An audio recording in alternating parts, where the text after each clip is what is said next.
Well, good afternoon and welcome to another episode of Practical Show Tech. We kind of had a little longer weekend here in the US with the little extended holiday. I don't know that I really needed another day off, Pete, Mac, and the rest of the team, but I got one. Anyhow, I hope everybody had a nice weekend. As we were talking about, the various topics that we've covered over the past months now. Episode 75 with RAD today, and we keep coming back to RF. I mean, it is really the core of our business in so many ways. When you look at the technologies that have emerged over the years, you would kind of think, oh, speaker systems, consoles, outboard gear, all these things, and while very important and essential, what I've come to really understand and embrace is the two core functions on any show that require just that little extra attention: RF and communications, right? Because without either one, it's pretty hard to have a show. Definitely without communications.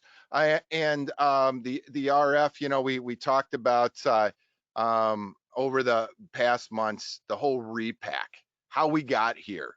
You hear all those terminologies. Some of us see the glass half full, and while we've lost spectrum, we see new opportunity. Some others see the glass half empty, and we've lost a lot of spectrum. The reality is that I think our industry is a great example of people that step up and really not only apply a lot of personal equity and time to building relationships, whether those in Washington D.C. around with the FCC and the repack process, or in developing products. We live in an innovative time, and I think if we look around at what's coming out of this COVID experience, we're seeing innovation, the very thing that is right in the heart of humankind, right, is the ability to innovate, the ability to think differently. And to that end, that's kind of where I will say, in my vision of the past, that's where I saw Radioactive come out of. Radioactive says, hey, here's a challenge, and at the same time, here's an opportunity. And unfortunately, history does repeat itself, and we'll have more time, more opportunity in the years to come to keep testing our ability to be agile. For the moment, though, we'll enjoy where we're at right now, and we could say, hey, we got this spectrum, and we're using it, and we're using it wisely. Before we get going into the topic, though, Pete and Mac, good to see you guys. Good to be seen. Yeah. What the heck? We've covered so many topics. We've been together so many times with a lot of great people. A lot of the folks on the screen today have been a part of of our webinars almost from day one, right? And I think we're going to have a few questions because we're going a little deeper today around a few different topics. So I would anticipate seeing a little more interaction. Pete, Mac, you got some thoughts? I kind of just jumped right into. I had all this stuff pent up over the July 4th holiday. I'm sorry. Well, I will say I'm looking forward to this because the RAD intercom system is much deeper than it looks, and while I completely grok the simple stuff, going deep into it, I totally don't. So I'm actually looking forward to learning. And I think if people are paying attention, this should engender a lot of questions, because that is what our format is all about, is asking questions and getting answers to them. So on that note, in your GoToWebinar control panel, there's a questions tab that you can open up, and you can post your questions there. We will try to answer every question, but If we can't, we'll try to at least cover every topic. So if you don't get mentioned on screen, don't feel bad, but we'll try to get to every question. Please be specific, like it says on the slide here. Be specific because it's very unlikely your question gets answered immediately when you ask it. Therefore, we may be talking about something else when we get to answering that, and it may be out of context. So make the context of your question clear. Now, same thing with any comments you want to make. Put them in context.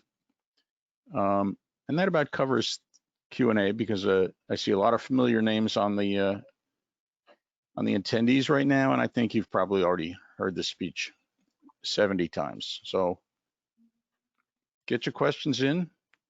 And Pete? 75 shows in 110 days. Who would have thought?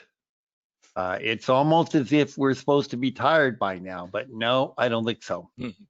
So RF, as Kelly was saying, RF and COM are really dearest to all our hearts, and this is in particularly a great presentation because of all of the FCC stuff going on and the fact that in a few days we're essentially done with this repack, and we now have to follow the rules 100%. You'll hear about that. So, James, love your hat, and it's yours. Thanks. Thank you, Kelly, Pete, and Mac. We've been around a long time. I actually did my first Super Bowl with Pete and Mac. Pete hired me for it. And I want to thank you guys and Kelly for conducting these webinars. You know, we all have clearly a lot of downtime, and I think this is a great way to make the best use of our time. So thank you guys. And thanks for all the people that are attending today. I had a glance at who signed on so far. A lot of familiar names there. So welcome. And welcome to our people from Latin America as well. Bienvenido for Alejandro Peralta and Patricio Ramirez. Gracias. I want to introduce our side of the team here. I have, I think your screen's the same as mine. We have Richard Stockton up on the left. You can give us a wave, Rich. Henry Cohen, our FCC rabbi and RF guru for RAD. Jeff Shearing, CEO, President. Hi, Jeff.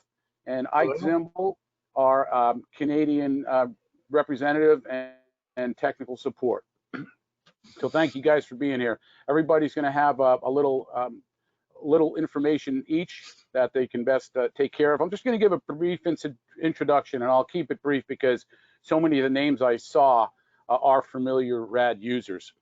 But back in about 2006, Henry Cohen, Jeff Shearing, and I were walking around an NAB show, maybe a little before that, and we had already been to the FCC speaking on behalf of the production, broadcast, and sports communities because the FCC had started the rumblings of white space device introduction on top of wireless mics and comms.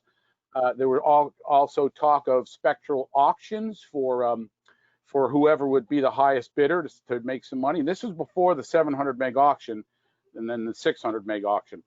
And so walking around the NAB show, we quickly determined we didn't feel that there were any wireless intercoms on the market that would do the job post-auction and post-repack. And that's why we created this idea of radioactive designs. We really didn't have this grandiose idea to start a manufacturer. We felt we had to do it out of necessity for our own livelihoods. And that was born back in about 2006 as we sat through these FCC discussions. We created RAD really with one primary goal because we knew, and Henry's going to get into the specifics of what we're losing and when here in about 3 minutes, but we knew that we'd be left with very little spectrum compared to what we had. And this is true for all of North America and Europe. It's happening in Mexico now and it already happened in the US. So our primary goal was to create a product that would be as spectrally efficient as possible. In other words, if you compare the radioactive design system to the older FM UHF systems on the market, we literally can pack 30 times as many systems in the same UHF footprint as one 4-drop FM system because of the bandwidth and the radio frequency. So we achieved that goal. We also wanted to continually update the system based on your ideas as users. We know we couldn't have thought of everything, so we created a software-defined radio. And since we began to sell product into different venues, including industrial venues, space vehicle launches, for example, theaters and so forth, the request came in, and this was after we designed the system and shipped it. The request came in that someone wanted to be able to wear one belt pack and have access to 40 different talk paths and 20 different comm channels, or move from studio to studio or room to room, and almost like a digital audio matrix on what you'd find in a digital wireless comm nowadays. And so we were able to write the scene change software, and it's a free download. So pretty much for the rest of time, if you come up with an idea that's possible for us to write the software for, you'll be able to continually update your radioactive designs hardware with these free downloads, which enhances the product. For example, based on what Henry's about to tell you, we had the right software to allow our equipment to conform with the new FCC regulations. No one had to send any equipment in to be retuned. It's just a software download you get on our website, and you'll be legal with the FCC rules and regs that Henry will cover here in a moment. And in fact, so that's why we created the product. Most of you that I recognize names know that it's already a reliable product. People will come up and say, why did you create an analog wireless system when everybody else in the world is coming out with digital systems? ISM band, 902 to 928, 1.9 gig, DECT equipment, 2.4 gig Wi-Fi. Well, you have to understand, Henry and I, and in fact, Ike also, we all are radio frequency coordinators. And Jeff on Broadway has to deal with thousands of wireless. So we knew that the ability to coordinate frequencies was of the utmost importance. Most of the times when I work on a show with digital wireless equipment, the communications tech doesn't even have an analyzer that he can monitor those frequencies. And even if you could see them, it's very difficult for someone to establish that the monitoring are from your system as opposed to something else in the building because of the nature of that spread spectrum technology. So that's why we created analog, because we wanted reliability. Our equipment's used in life safety installations and live broadcasts where you need reliability and ruggedness. So those were the three goals: spectral efficiency, reliability, and a rugged system. We've achieved all those three. So before we get into the scene change function and some of the hardware specific, Henry, can you please go ahead and talk about what's happening very soon here this month from all this we've been talking about since 2006 has transpired, and where we're at, where we're going here very shortly. Sure. Thank you, James. And thank you again to the PST folk. Always a pleasure to be part of this. July 13th, D-Day, that is Monday. That is the end of the 600 megahertz transition, and for the most part, the end of the television repack. The reason I say for the most part is, as with most other things, COVID-19 has impacted the actual television stations' transitions to their new channels. So some of the TV stations out there, especially the low power, have gotten STAs to extend past the July 13th timeframe. There's not a lot of them, but there's a few of them out there. They can be seen in the FCC website in the STA grants. But that aside, July 13th, a few points you have to keep in mind. First of all, there's no more operations between 616 and 653 megahertz and 663 and 698 megahertz. Without an STA for temporary authority, you cannot operate in those bands anymore beginning on Monday. Any equipment that you own that is capable of tuning to those ranges loses their certification on Monday and is not legally allowed to operate. Even though you will not tune your units to the forbidden frequency ranges, the fact that they are capable of tuning there means they lose their certification. Some manufacturers are offering firmware updates to bring their equipment into compliance with FCC and the new rules, and that equipment will then be legal to use once it has the new firmware. The maximum power level that you can operate in 614 to 616 and 653 to 663 is 20 milliwatts. That's the only ranges that are, those are the only ranges that are still available for low power auxiliary service equipment. And this is for the FCC only. This does not include ISED in Canada, Industry Science Economic Development Corporation, I believe it is, Ike. Something like that. Yeah, there you go.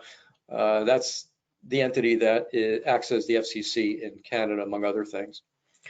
And again, equipment that's capable of operating at higher than 20 milliwatts in those frequency bands loses its certification as well, unless a firmware update can bring it into compliance. Now, with regards to the duplex gap, which is 653 to 663, the first 4 meg, 653 to 657, is for use only by Part 74 licensed operators. And your Part 74 license needs to enumerate that 653 to 657 range. And again, in Canada, this is still to be determined. And remember that if you are a Part 15 user, an unlicensed user, according to the rules, you must check in with the database to find available frequencies or available TV channels in your geographic area for the time frame that you want to operate. Now, this is all well and good in theory, but unfortunately, it doesn't seem to be working in reality. The database ecosystem is pretty much in shambles. There's only one database operator in the United States at this time with a very clumsy interface and not very good information. So that's still a work in progress. The FCC is aware of the complaints about the database ecosystem, and they are hopefully addressing it in a constructive manner, but that's to be seen. Below is a chart just to give you a visual of what was and where we are. There's a couple of small errors in it though, and I'll point those out momentarily. The top band shows what the TV layout used to be, what the TV channelization used to be. The bottom is the new channelization for the post-transition spectrum. 614 to 616 is the last 2 meg contiguous from below 37 that we are capable of using. It is open to both licensed and unlicensed users, and again, 20 milliwatt power limit.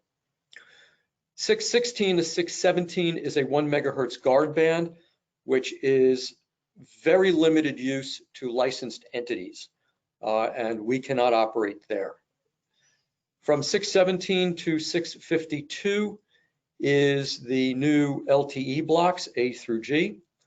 From 652 to 653 is another 1 megahertz guard band. Again, we're not allowed to operate there. From 653 to 657 is the licensed, Part 74 licensed only spectrum. From 657 to 663 is licensed and unlicensed spectrum. And again, this is all 20 milliwatts only. And then from 663 to 698 and above, again, is off limits. That's all the new reallocated spectrum. So that's really the news that comes about as of Monday. Just be aware again that you may see a couple of rogue TV stations still on their old channels, and that's because, like many other people, they've been delayed by COVID. So I'll hand it back to Stoff, and he can take us from there. Just a couple of points here, Henry, if I could. A couple of things. First of all, anybody that's in the Toronto area, the repack is happening virtually as we speak. Last Friday night when I went to bed, channel 44 was still on the air. It was the last of 4 channels above 37 that were on the air. And when I got up on Saturday morning, it was gone. So it must have turned off around midnight. Right now, the spectrum is eerily quiet in those ranges, but I'm it's my understanding that the cellular companies are going to fire up like any day now. So that's something to be aware of. And another thing that's come up in a lot of these things that I've done at the NAM show and other things is people are always asking, well, who's going to enforce this? And, you know, do I have to worry, you know, if I'm maybe, you know, fudging the rules a little bit and all that? And I did a webinar up here for the local film production, local 873, about the spectrum changes. And I did some inquiries, and a lot of people say, you know, well, I've never seen an FCC enforcer, or I've never met somebody from ISED. And the fact is that they are probably not going to be the people that are doing the enforcement. But as with all these things, you follow the money. So I made some inquiries with Rogers, which is I think our biggest national, or one of our two big national telecoms. And I asked them if they were going to be monitoring this stuff and whether they were going to be, you know, whether, you know, someone with a wireless mic transmitter on the air would even bother them or not. And the response that I got was that, yes, they're monitoring. Yes, they get reports every 15 minutes.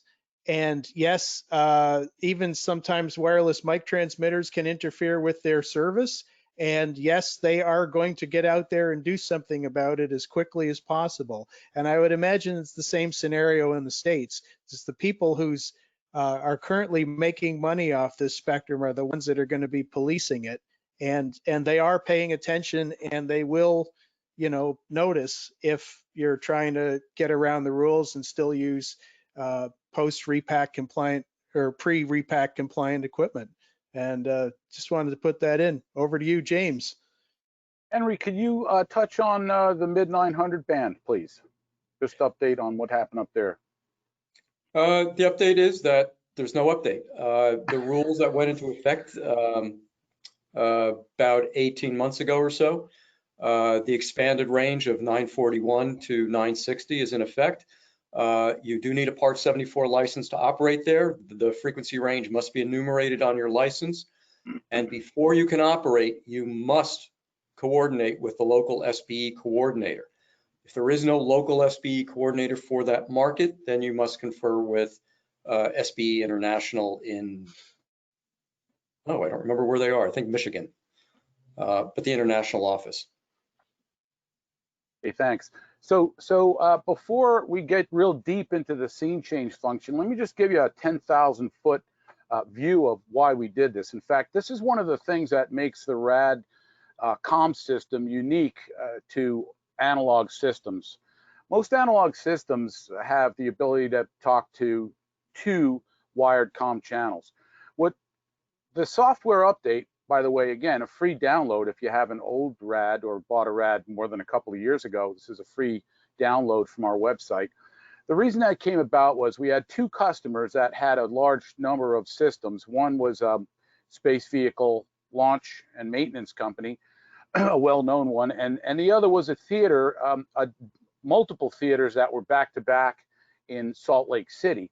And they both came with a similar request, and that was, is there a way that we could take your pack and instead of only transmitting on one frequency and receiving on two frequencies, give it the ability to have a number of preset frequencies and other parameters inside the pack that we could scroll through, similar to a Shure in-ear monitor receiver. When you put it in Q mode, you could hop through, I think it's 32 different in-ear mixes. And the reason that came about was, for example, let me start with the space vehicle launch industrial customer. They wanted to have their maintenance staff, a single belt pack assigned to them, be able to work on a rocket in a hangar, and that had its own specific 4 talk paths, and then tip that rocket and go down what's called a rocket road towards the launch pad, quickly hit a button on their pack and have a different 4 buttons to talk to 4 different paths of people, have a completely separate 4 channels for the launch pad and a separate 4 channels for the landing pad. So there's a scenario where one pack, or I should say every belt pack in use at this facility, had the ability to talk to 20 different wired channels and have 40 talk paths, kind of like a point-to-point, pseudo point-to-point. So this put us a little closer to being on par with the audio matrixing capabilities of digital systems. And that's what really differentiates us from other analog systems. The other theater customer had a couple of back-to-back theaters, and they wanted to talk on their own set of channels in one theater, and when they run across the lobby into another theater, quickly push a button and have access to an additional multitude of channels. So that was a software scene change. We scratched our head. We said, yeah, we think we could do this. Put it on the website, and it's been working great ever since. So, Rich, if you could demonstrate that in practice and show how we go about that and how you would change in real time on site, please.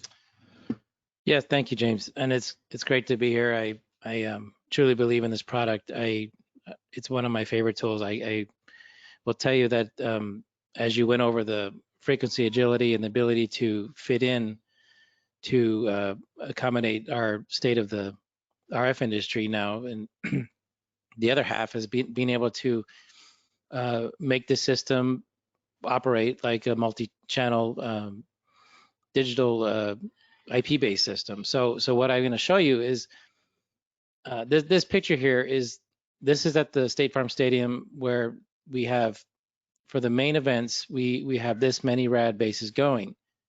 If you notice, this is not just a 2-channel base anymore. Because of the presets in the packs can communicate with all 4 of these.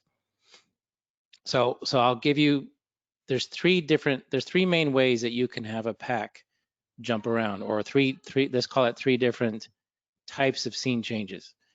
So the first, on base 2 and 3 here, since base 2 has stage manager over audio and camera over audio, I wanted to make the SM channel, for people on the SM channel, be able to talk to camera people, because the perfect example is when a stage manager has to round up wireless camera people, they automatically went to their cell phone, and it wouldn't always be consistent. So I said, well, why don't I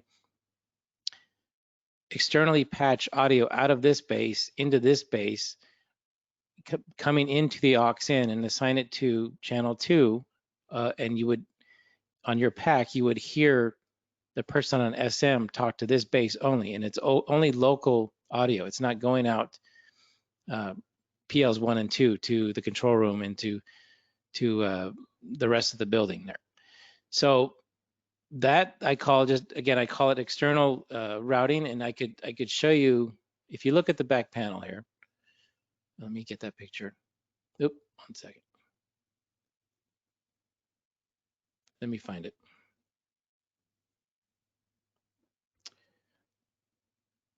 Okay, so pretend this is base 2. And I'll show you on the software how this looks when you program it. But I'm going out of SA out.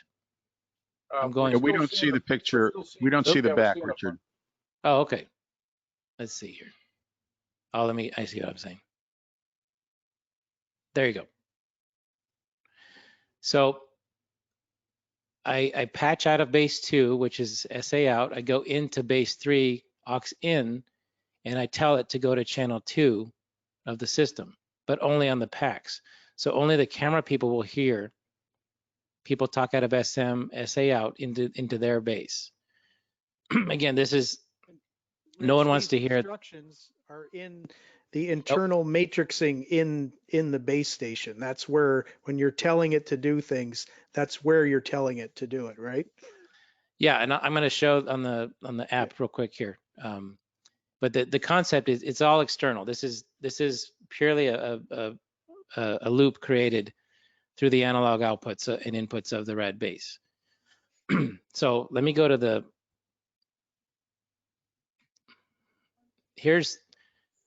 here's the file of base 2, which is what I was talking about. So if you look at the base side, all the receivers are set to do the same thing. So we have, again, this is the base station settings. So button 1 will be channel 1, button 2 channel 2, button 3 WTA, and then this is the button 4 that's going to trigger the audio to go out of SA of that base. Now, when you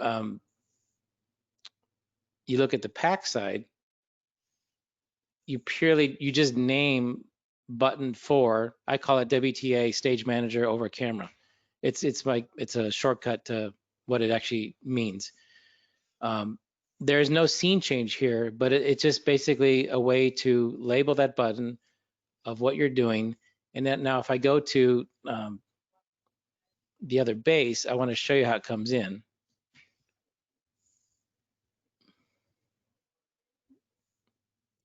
Let me find it.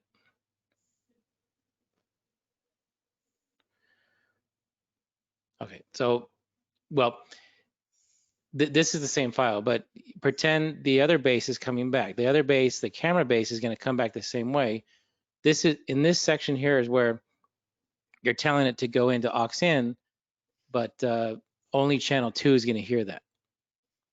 So in the reverse example, camera people are going to talk on their button 4. It's going to go out of their base into aux in of base 2, and then local only to intercom channel 2. So again, that's not a scene change, but it's also a way to get a pseudo third channel without anyone else hearing it out of the main channels 1 and 2 of the base. Now I'll go to the other two scene change or topics of scene change would be if you're just jumping from base to base. So pretend you have two bases, they're independent of each other, but you want a pack to be able to just jump to the other two channels on the other base. So here's an example of that where if I go, this is the first base, I want this one pack to be able to scene change or jump to the other base. So I have my base to base setting or my cross tune setting. Now my base to base setting means that all I'm doing is I'm switching my receives and transmits to the other base. So this is, say like this is base 3. You notice that when I bounce around, this is the normal channels. This is when I'm doing base to base. So all these numbers change. And the names of the buttons match what normally that base would be. So I went from audio over show with these numbers and this transmit number here too, to these. Now, when you jump from base to base, you have to remember that, okay, if someone, first of all, you don't want everyone to be able to do this. You want to be able to hand these packs out to people who really need to monitor other bases. So for example, a stage manager or a key, the main A2 on the field or whatever. So now that I've had decided who's going to do that, I want to put them on the receive channels of the other base that most people will only listen on. So I picked a number. If I go to my if you develop a spreadsheet of just what your bases are doing, you'll notice that, okay, these are the base transmits, these are receives. If I have someone bounce around, I typically want to put them on a receive channel that most people are not talking on. So I always go to 6 and go backwards. So when I jump base to base, it's going to switch these two numbers and it's going to switch to this existing receive here. Now, the last scene change idea is that you can cross tune between two bases. So if I go back to my picture here, I want a pack to talk to channel 1 of this base and channel 1 of this base, but I don't want my pack to switch the button labeling. So for example, I'm on this base, I do my scene change to where it cross tunes. I still have audio on channel 1 and then I have SM on channel 2. So, and the way to cross tune is you simply, the physical thing is you have to link these two bases together with the link cable. So that way the clock is the same for both. But going with the software, I'll show you that part, is that this cross tune setting, again, this is pack 1. I'm telling it to be this frequency, which is already the frequency of receive 5. And I label the buttons as audio over SM. So remember, SM is channel 1 of base 2. Now the trick here is the way to route that is when you go to the base station section.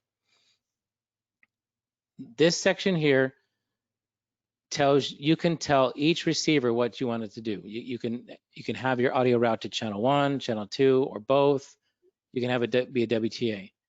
Now, again, most commonly, I put channel 1 on button 1, channel 2 on button 2. Same thing with WTAs. I put them on the bottom row. But when I cross tune, because I have to, and I'll show you a video, but when you cross tune, you have to pick a new let's say a new receiver with the same frequency on both bases, so you can route that VHF transmit out of the pack to both receivers. Now, if you look at here, I'm routing button 1 to channel 1, but when I press button 2, it's not going to go anywhere on that first base because I want it to go to the next base on channel 1. So if I look at that give me a second. If I look at base 2, when I press button 1 on that pack that's cross tuning, it's not going to go anywhere on channel 1 on base 2. It's going to go, when you press button 2, it's going to go to channel 1. So that's how you get SM to work on that cross tune set of bases. Now, again, it's all here. This is the Couple of reason. Questions about this came up Yes. about. So you can't see more than one base at a time. No, that's why, no, you can't, because you have to have a file for every base. And this is the part that once we get onto a network controlled system, Okay. it will be that way. But what I do is to organize is I look at my numbers here. These are, again, this is the example So of you're the organizing it on your spreadsheet. Yeah, and this could be, I'm just giving you a simple version of what I normally use as a spreadsheet, but this receive on both bases are the same numbers, because when you change that scene on the pack, it has to hit both bases, but you don't want it to hit a channel that you can't defeat the other channel. So again, that what I just went over was you mute one channel because you don't want the audio to pass through that output. That's cross tuning. And again, that's for if for example, you want to give a pack to be able to switch from base to base, but if some user wants to be able to keep their audio, their channel 1 the same, and talk to only one other channel on the other base, then that's where you're mix and matching the channels on that pack. That's kind of an advanced feature, I would say. Yes. Yeah, I've only deployed that a few times. Most of the time, and with the base to base scene changes, and for example, when Stoffo said you go from building to building, that's base to base. Base to base at the stadium is because that user doesn't need to hear. Well, first of all, both bases have audio on them, so they could still get audio coming in. What they don't have is SM and camera on both bases. So me personally, base to base goes a long way, and it's not as complicated as doing the cross tuning. But again, if you need an advanced way to do this, having all three as options has created. This is no longer the 2-channel system that most people think it is anymore. It's a matrix.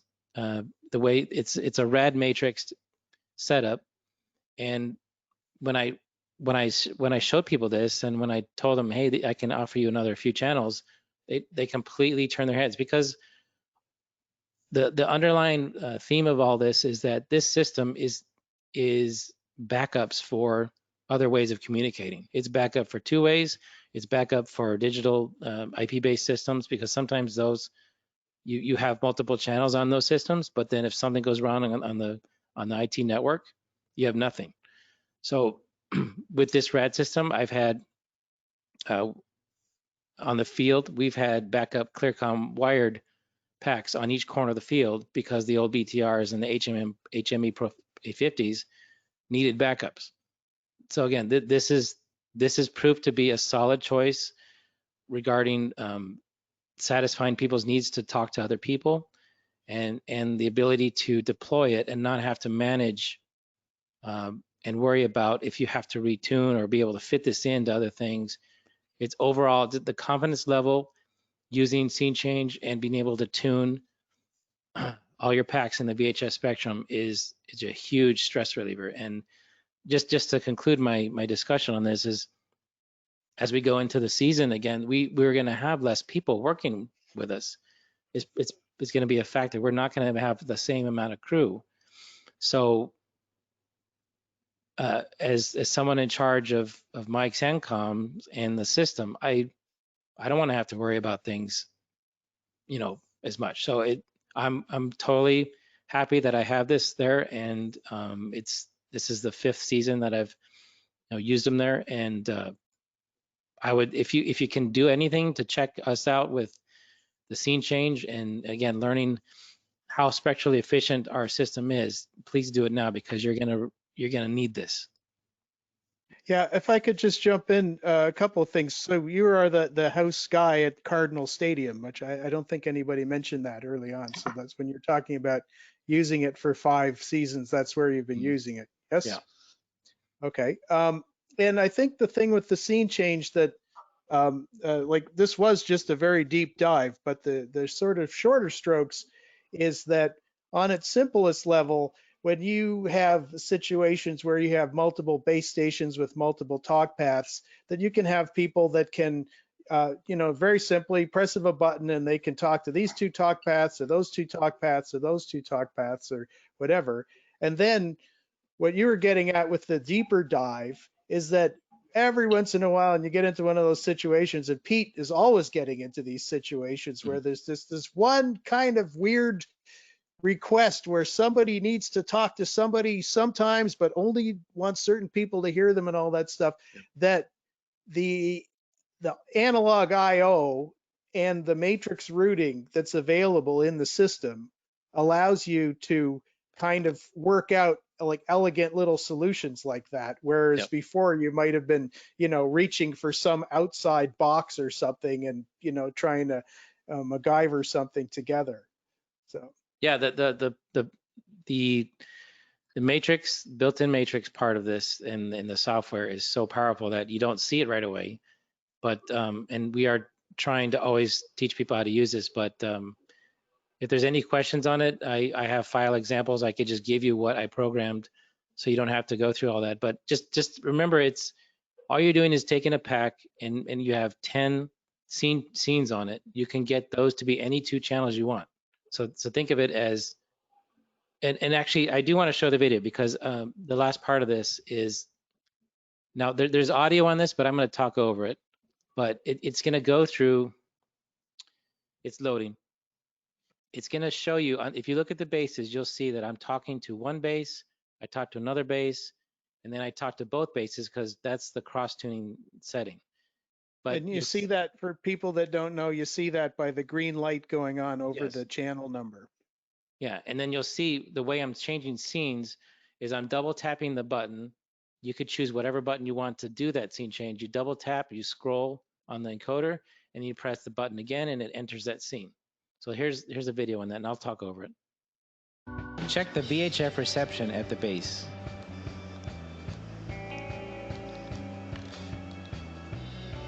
Check for proper routing if you are scene changing from base to base or cross tuning.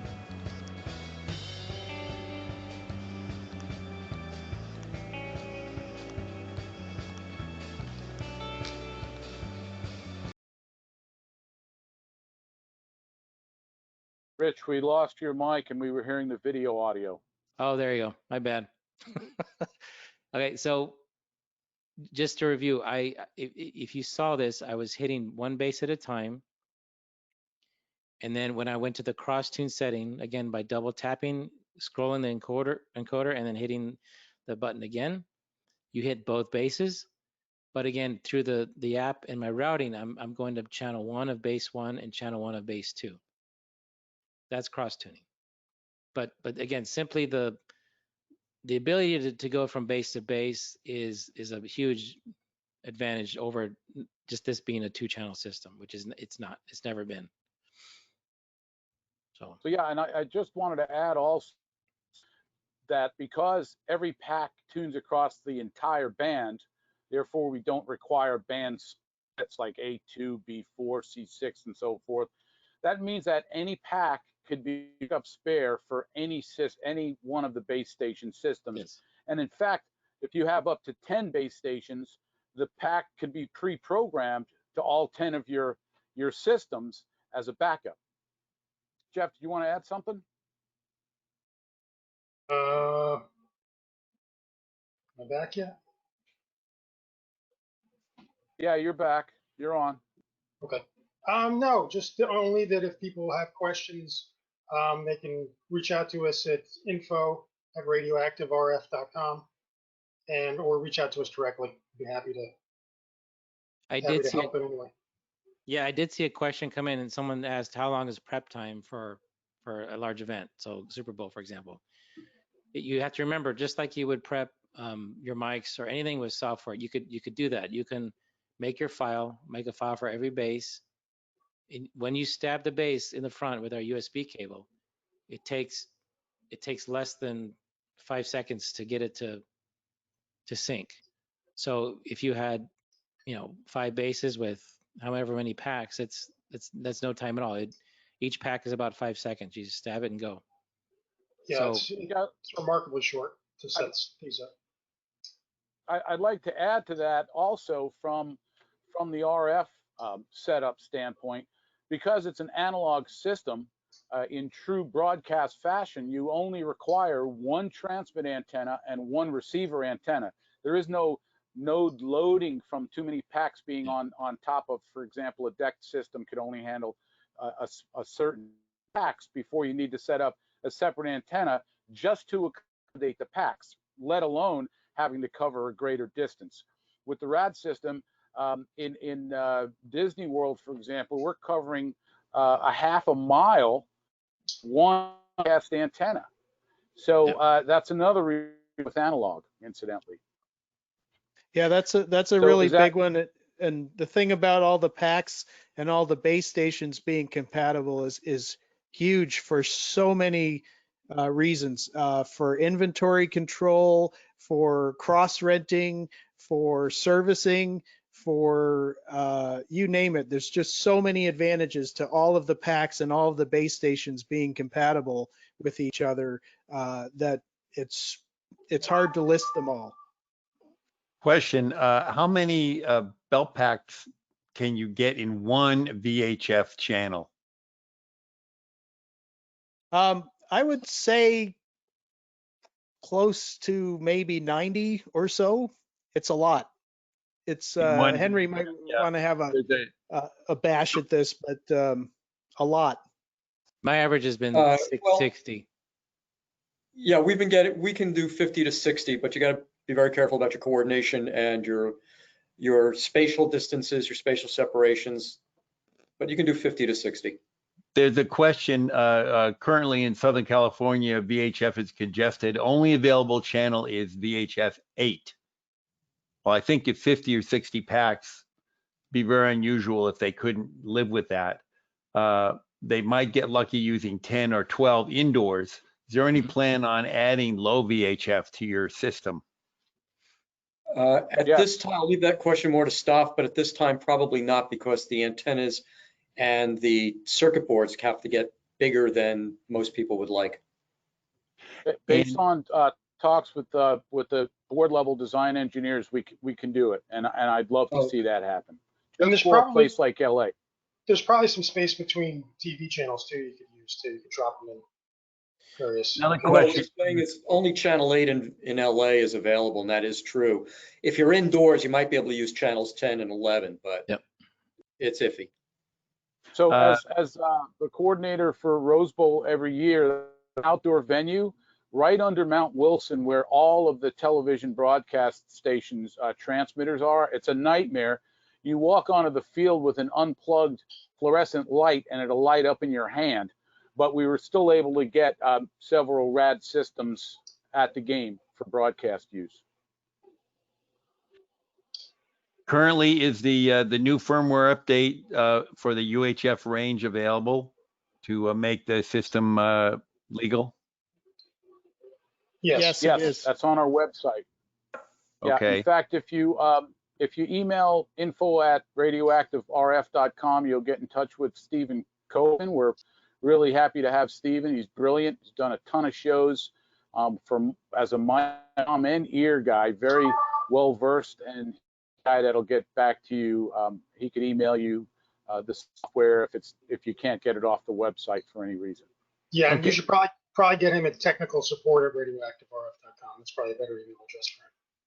Is there a distributed receive antenna system at Disney? Yes, there's several. I mean, they use them in different locations at the park.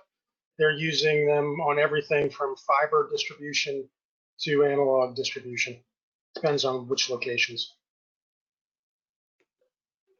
And we'll get into that a bit in my presentation as well, which was DAS as well. So if this is a good time, I wanted to transition into why our main advantage is that we don't have to use that many antennas for most types of buildings. So over the last few years, when I was doing demos for this system, I always get the heads turned. Wow, that antenna will get you how far? I've never been this far before. The fact that it's VHF, longer wavelengths, AM technology, the combination of both means that our pack will transmit farther than you're used to. The fact that the different kinds of helicals for transmit mixed with the AM technology is, again, it penetrates very well.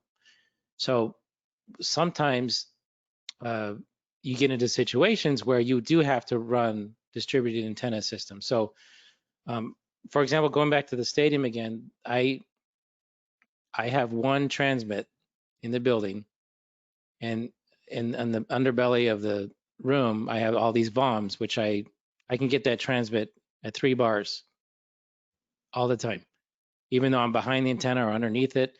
But what I have to do sometimes is enhance the receive side. So that's where I've placed a couple zones of receive. So that's easy to do. And I do want to, this slide here is an example of that mixed with, I've created a system where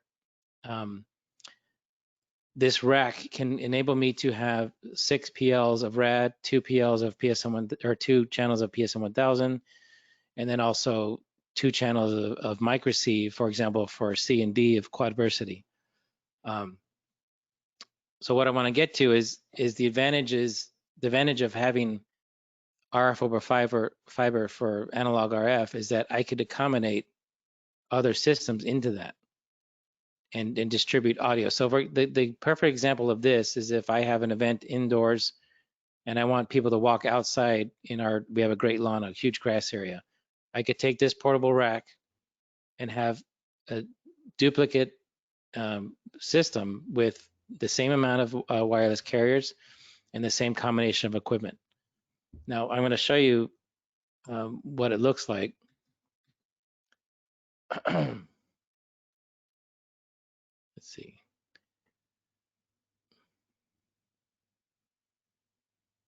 Well, this is, again, these are the microphones that we use. We use Axion Digital and Axion Analog, combination of professional wireless DAs and things like that.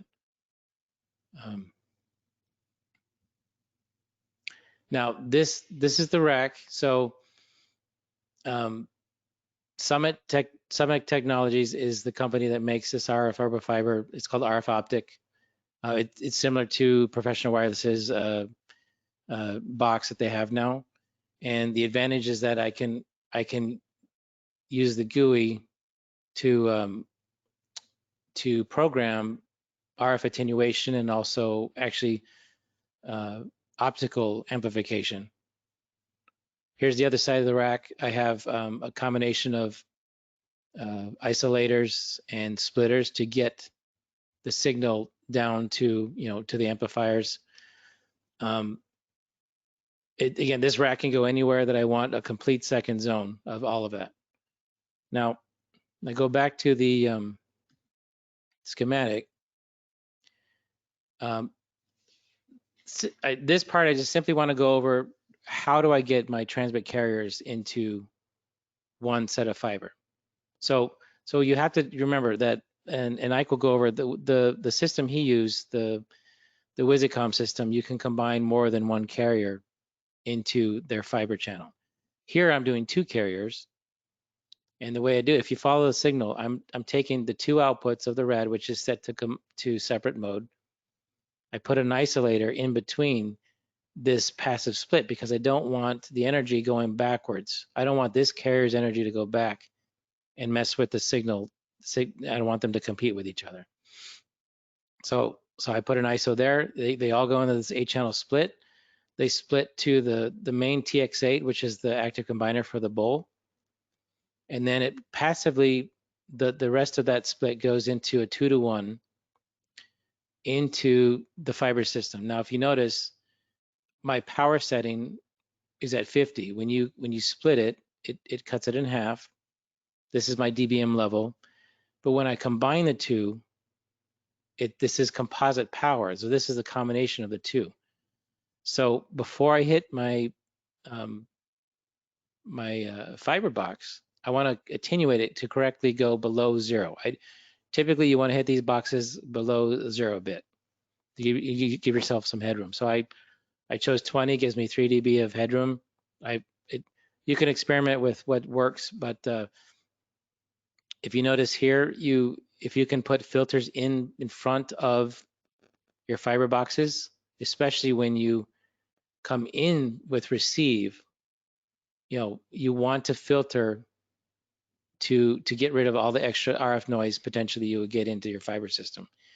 And a fiber system, if you didn't do that, you'll show noise coming in even when your normal antennas aren't showing anything. So I would suggest the filter on both. Now to finish my signal path of this is this rack that I showed you originally has all this in there on this end. So the amplifier I used is a mini circuits amp. Its gain is 50 dB. So I pad it 26 so I can get the correct amount of power. Say for example, a 1/4 watt out of this pad. The difference would be a 1/4 watt out. Now, before I put it in to this 4-to-1 to get it to one antenna, I put an ISO after each amp. And this I've used it several times now, and it's proven to be very clean. It's an exact replica of what I'm doing in the bowl, and that gives me so much flexibility. An example: monster truck came in. They wanted to have their host walk out where the pits were, which is outside the building. They needed their IFB to work. They needed their mics to work. So I had both going out there, and it was perfect. Now going to the receive side, if you take away all this, and you don't need that second zone of transmit, which typically, like I said, is outside the building, you might want to accommodate your RAD system with extra receive. So if I were to take out this cart system and I had one antenna in the locker room and one by the north side of the field underneath everything, that's 2 zones with one antenna. And I can use an omni antenna for most situations where there's concrete barriers around it. You want to kind of pick up in all directions. I hit a filter and I hit a limiter. The limiter will enable the fiber box to be protected from 2-way radios being keyed up too close. So again, if you want to go over this further, I just found with the ability to even without all this, the ability to walk the RADs around and have someone come to you and say, hey, Richard, we're going to do a banner, or here's a good example, the Ring of Honor. They want to do the Ring of Honor. They give us a week's notice to where it's going to be because they don't want anyone to know. So it's across the field on the very top of the stadium. Well, the RADs will work there. They receive and transmit perfectly there. So didn't have to modify anything. If I had to do it with, unfortunately, the IP-based systems, I probably would have to distribute antenna over there, which would be very hard to do. So, and even then, you would be limited to the number of packs that yes, antenna can do. I mean, in this yeah, scenario, if some rich super fan wanted to get married in the locker room, you could rent your entire comm system to the wedding planner, and they could have 10 people or 12 people or however many people on packs there at the locker room. And then if you wanted to make something off the back end, I mean, you could, and say your sister-in-law is a divorce lawyer, you could slip her card to the bride and actually make a little money down the road as well. So yeah. Again, I've been really happy with how flexible and how solid this is, and the fact that I can deploy this in places I normally wouldn't and not have to worry about it working. It's pure and simple. I would, if you haven't tried it yet and haven't considered it yet, please do, because I do use digital systems at the stadium there. I do use wired systems where as a backup, but the RAD system has been my first choice wherever people ask for comm, and that's the majority of my stock is this. I have 24 drops of it. So that tells you something. yeah, it sounds good too. I've gotten lots of very positive comments about, I've never heard intercom that sounded this good before. So that's something to keep in mind. Yeah, give it a shot. And if there's any questions regarding, again, distributing antennas, we can go a lot into deeper with the different antenna choices.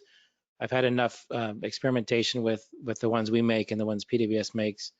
And the good thing is, if you have a current analog system like the BTR, you can already use your antenna system. Just switch the receive antennas. You're good to go. You don't have to. I had a question about how to put antennas in multiple buildings, and obviously this RF over fiber answers that question. Yeah. But he also asks about hooking up his matrix system with a panel into it, and what's the easiest way to do that? Well, which panel? Well, he says any panel. He's got a panel for the producer. So let's say a Riedel system. Mm-hmm. It's 4-wire. It's basically 4-wire in and out. I mean, you can do 2-wire as well, but most of the I/O on the RAD system is 4-wire in some form. I mean, if they have a wired station nearby and they want to jump up and go walk around, they could program this to match what they're listening to there. And you're connecting it via the frame and the RAD base via 4-wire. So the cool thing about all this is there's so many ways to do things. I think once you analyze what works for you, you'll realize that this is a valuable tool. I have a question. How careful do you have to be about the transmit coverage area overlapping? Yeah. So I was my technique was to walk the pack around. Like, say if I did a demo, for example, when I get to 2 bars, that's when I would tell someone you might need a transmit here, and you could shade it even more. You can go 25 milliwatts. You don't have to have a full-on second zone. And you have to realize that just like you're doing speaker coverage with a PA system, you have to walk it. You got to plan it, beforehand. But a second transmit is set at the right level can be just the smoothest thing. So, and a typical example is you get behind. You want behind a normal transmit through all this concrete. But if you have a little bit of crossover, there may be nulls along the way that could make dropout if you're not careful. Yes, and you'll hear them. You'll hear the seam there. But again, if you shade it correctly, you won't. We get into multiple transmits a lot in my presentation, Yeah. Pete, so we can maybe move on to that. Yeah, as far as this, I'm done talking about this. If you want to move on, we got more questions. We can do that. There's some questions about the spectrum change, and I think we'll just several of them. We'll probably leave those till the end, I think.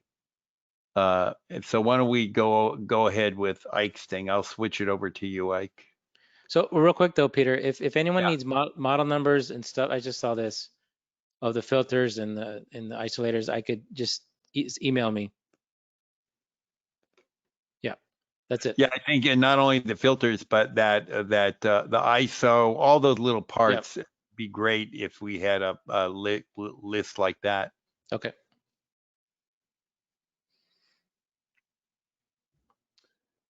So we seeing my screen? We've got your whole screen. You might want to just share the PowerPoint part of it. Go to your control panel.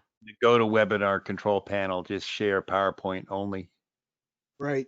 Close nope. that little message.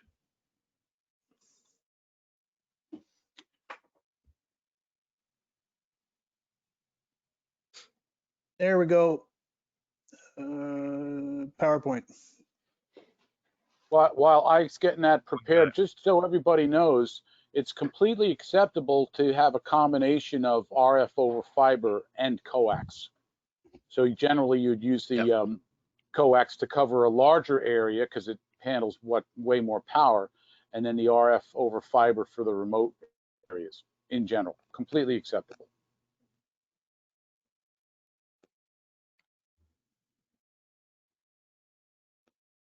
Shall we? Yep. Okay, so just got to see the PowerPoint here a little bit better, and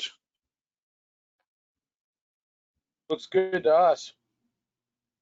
Yeah, it's just I'm seeing a lot of me right now, and that's, that can be hard on anybody. Okay, I'm just going to get myself out of the way. Okay, so wireless audio, a large stadium tour challenges, or what I did on my summer vacation a couple of summers ago. So, wait a minute. There we go. So in April 2018, I was doing the NAB show. I was working for Radioactive Designs part-time. I was at Alteros part-time. I was at PWS part-time. I was just kind of bumping around. And I was hearing these snatches of conversation about somebody that was having some wireless challenges, but I never really was quite involved in the conversation. So I didn't really know what was what exactly, but I flew from NAB to Los Angeles and I was doing a show there, and I got a very involved email and then a phone call not long after that, and then not real long after that, I was submitting a background check. So I ended up getting booked on this tour on very short notice, and like within a few days, I had landed in Glendale, Arizona, which happened to be in Rich's home stadium, actually, to start pre-production. Actually, not pre-production. It was actually final production, final stages of rehearsal before production. So give me 1 second. I'm having a little bit of a screen sharing or screen viewing issue here that I need to sort out. And there we go. We're seeing your screen right. You just need to make I just had to slide me out of the way a little bit. So, or you can also make you smaller. Yes. Or turn yourself off to yourself. Yeah, that's okay. So going back one slide. Yeah, so this is kind of what I walked into. This is obviously not an indoor stadium in Glendale, Arizona, but there's a front view and a back view, and it was very, very large. So the gear list that I had was at the time was called post repack compliant-ish, in that all of the stuff could be tuned to the stuff that was above 600 megahertz would at least tune into the duplex gap. And that is where I consistently tried to keep that equipment should we have to use it. So there was like 24 mixes of in-ears, 8 were G10s, 8 J8s, AK10Es, RAD intercom system, 8 channels of Sennheiser transmitters, and a bunch of Shure Axient Digital for backline and guest vocals and that kind of thing. So quite a bit of stuff. And there were some challenges.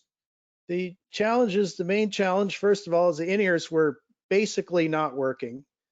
The backline receive was pretty weak. The comm system was not really working. Everyone was extremely spooked about RF. And the topic on everybody's lips was the video wall, which the video wall was basically the entire set, including the floor. And just everything you heard was the video wall, the video wall, the video wall, the video wall, the video wall, the video wall. A lot of concern about the video wall. So my challenges were that I had to, I was the 12th person on the audio crew, and I had to learn probably easily 30 plus people's names and roles in a very, very short period of time.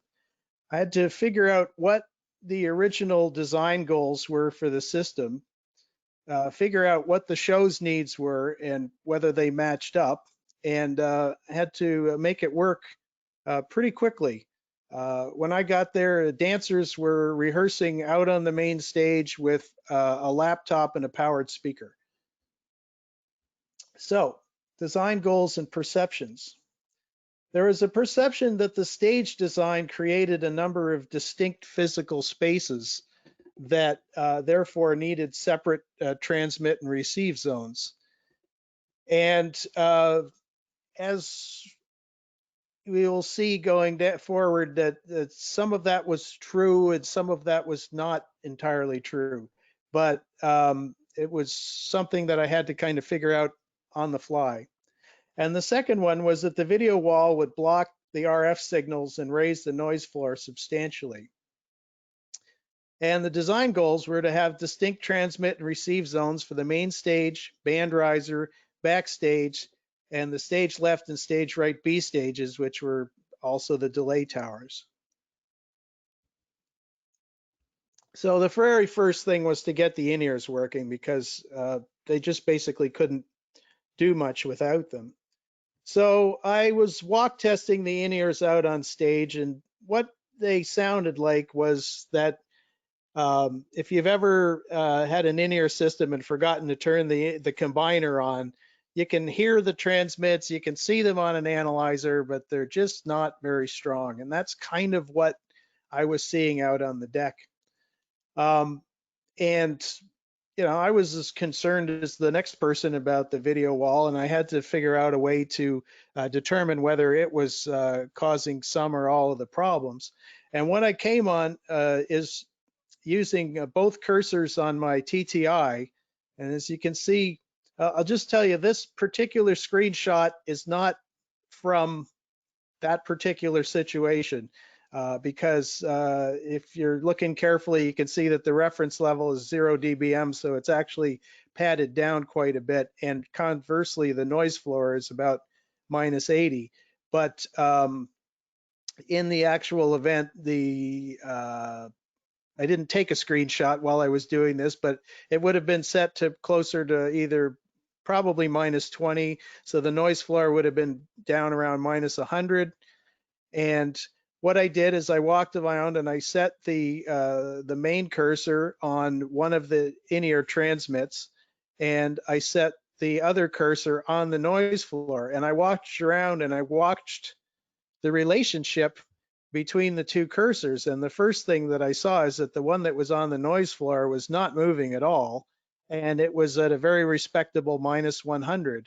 So that basically ruled out the video wall as a source of noise. And I have to say, like, full props to Solotech, who are the providers of this stuff, is that wall and those floor panels were virtually noise free. It was absolutely silent. So, and it's a very good product. I believe that they may even be made in Canada.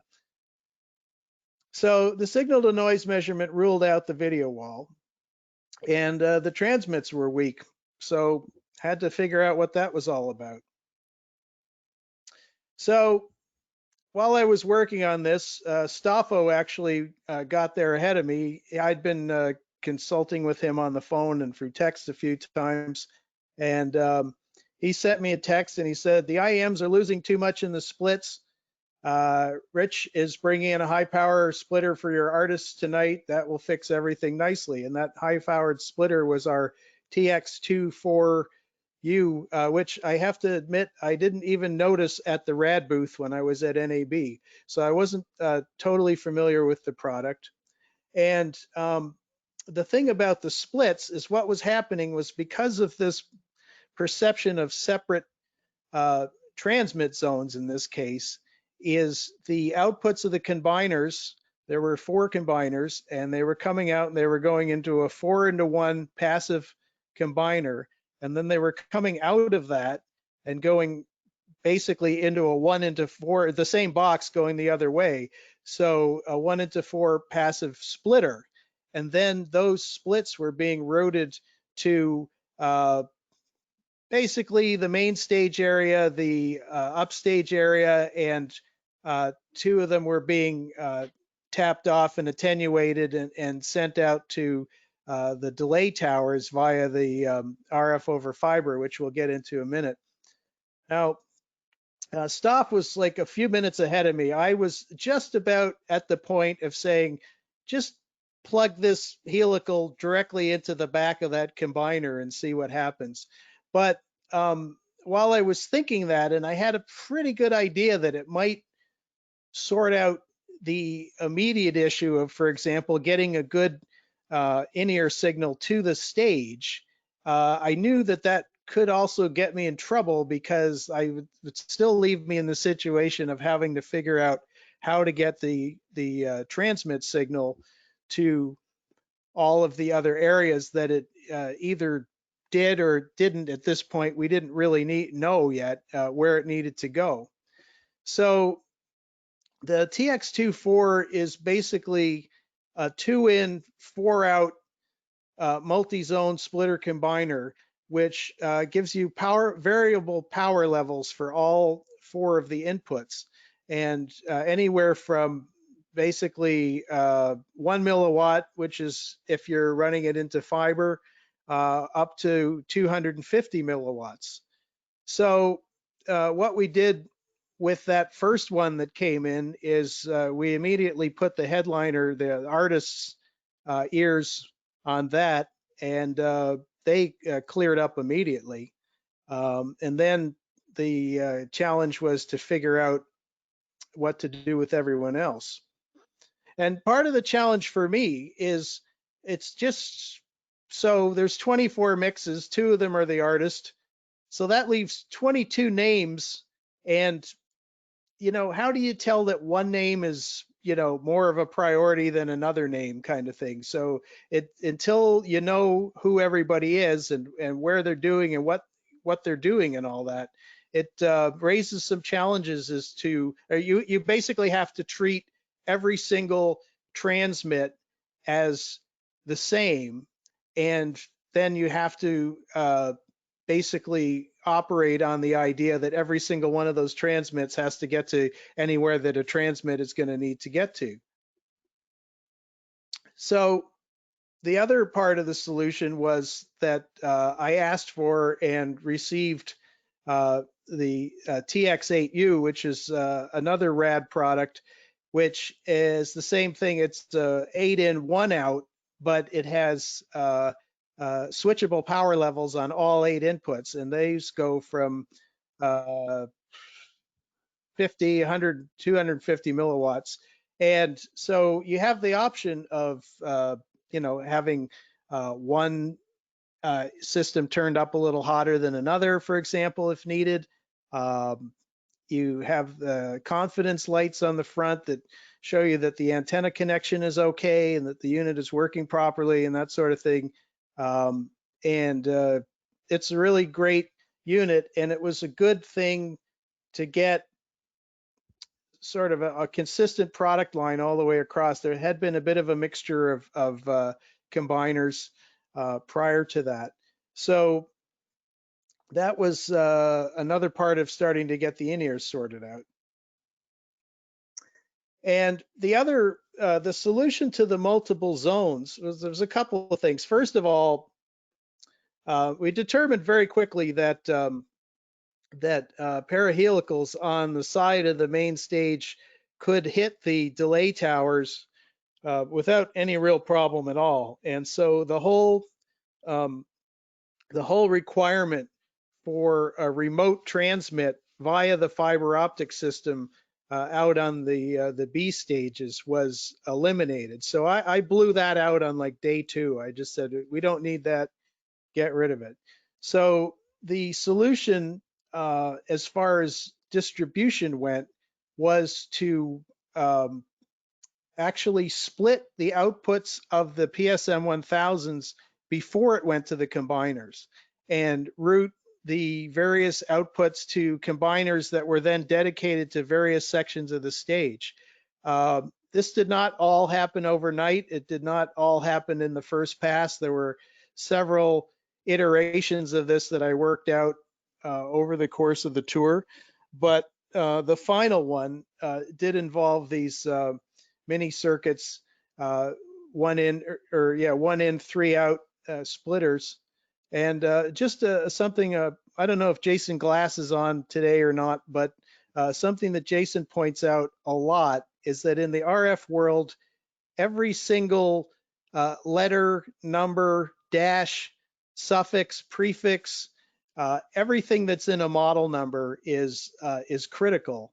This is the part that I ordered that we see here.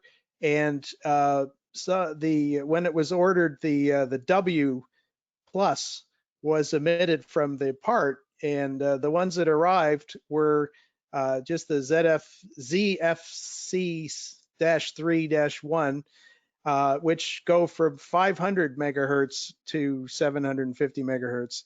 And I wasn't prepared to take chances with the lower 30 megahertz of the G10 in-ears band, so we had to get these other ones, which showed up somewhere down the road. So we were using these, the splitter that you see on the left side of your screen, we were using those to split the outputs of the in-ear transmitters to various combiners that they needed to go to. I was really fortunate when I came up with the final iteration that I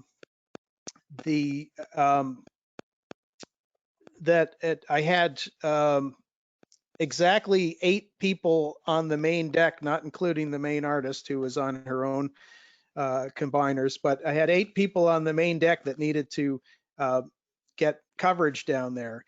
And so that allowed me to split the deck into stage left and stage right transmit zones with one TX8 dedicated to stage left and another TX8U dedicated to stage right. And that was a big help. There was, even with the new splitter combiners, the TX24 and the TX8Us, there were still situations where systems had to be combined again to transmit out of one antenna.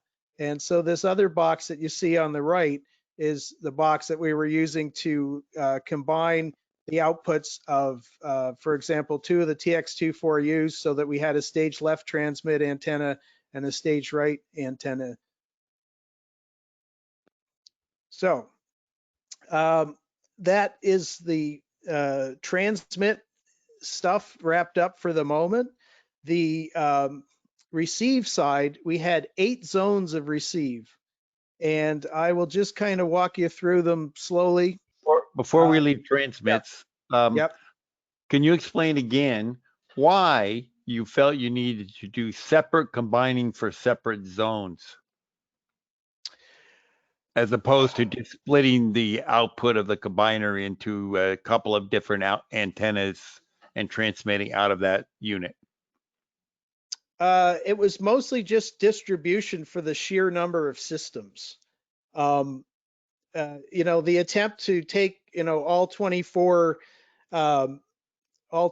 mixes, combine them down into one output and then split them to 4 zones just didn't work. There was like 18 dB of loss through that. So there had to be alternate methods of making that work. But in your drawing there, where you split the output of the transmitter and sent it to 2 different combiners. Yeah. Why did you do that? Well, you have to understand that I kind of walked into this in the middle, right, sort of toward the end of the beginning, and those were the perceptions. Now, it occurred to me early on, and it's occurred to me since that you know, maybe, for example, because in a stadium, I would, you know, if I was doing an install in a stadium, I would, you know, consider putting a helical transmit up on the, you know, in front of the booth and cover the entire bowl with that. And, you know, potentially two more helicals up there as the receive A and receive B, and have a pretty reasonable chance of being able to cover the whole stadium with 3 antennas. Well, I'm and talking about transmits, not receives. Well, I'm talking about both at the moment. And it occurred to me that if I could get an antenna up high enough, I could potentially have covered everything that needed to be covered. But the logistics of making that work, it would have involved someone climbing, it would have involved riggers, it would have involved a coax cable that was, you know, probably 300 feet long. Were those 2 transmit areas like one on the stage and one behind the stage? Yeah, I'll actually go through all. I'm just about to go through the zones like right now. This next set of images, you'll see some of that as we go through, and that will help clarify that. Just briefly, could I jump in? Pete, every time you, well, everybody should know that every time you passively split an output signal, you're basically cutting your output power in half. So, and then if you add a bunch of cable on top of that, you're getting more loss. Except you're passively splitting and then going into RAD combiners, which makes up the difference. Correct. Exactly. That's it. I'd like to add something real quick. You should know about all of the RAD combiners, the TX8, the TX2-4. They have an RF equalizer at the input. So whether you put 20 milliwatts in, 100 milliwatts, 50 milliwatts, or a quarter watt, the output for that device is set by the front panel knob. So by splitting 2 systems, see, every other combiner on the market has unity gain. If you put in 20 milliwatts, you get out 20 milliwatts. You put in 50 milliwatts, you get out 50 milliwatts.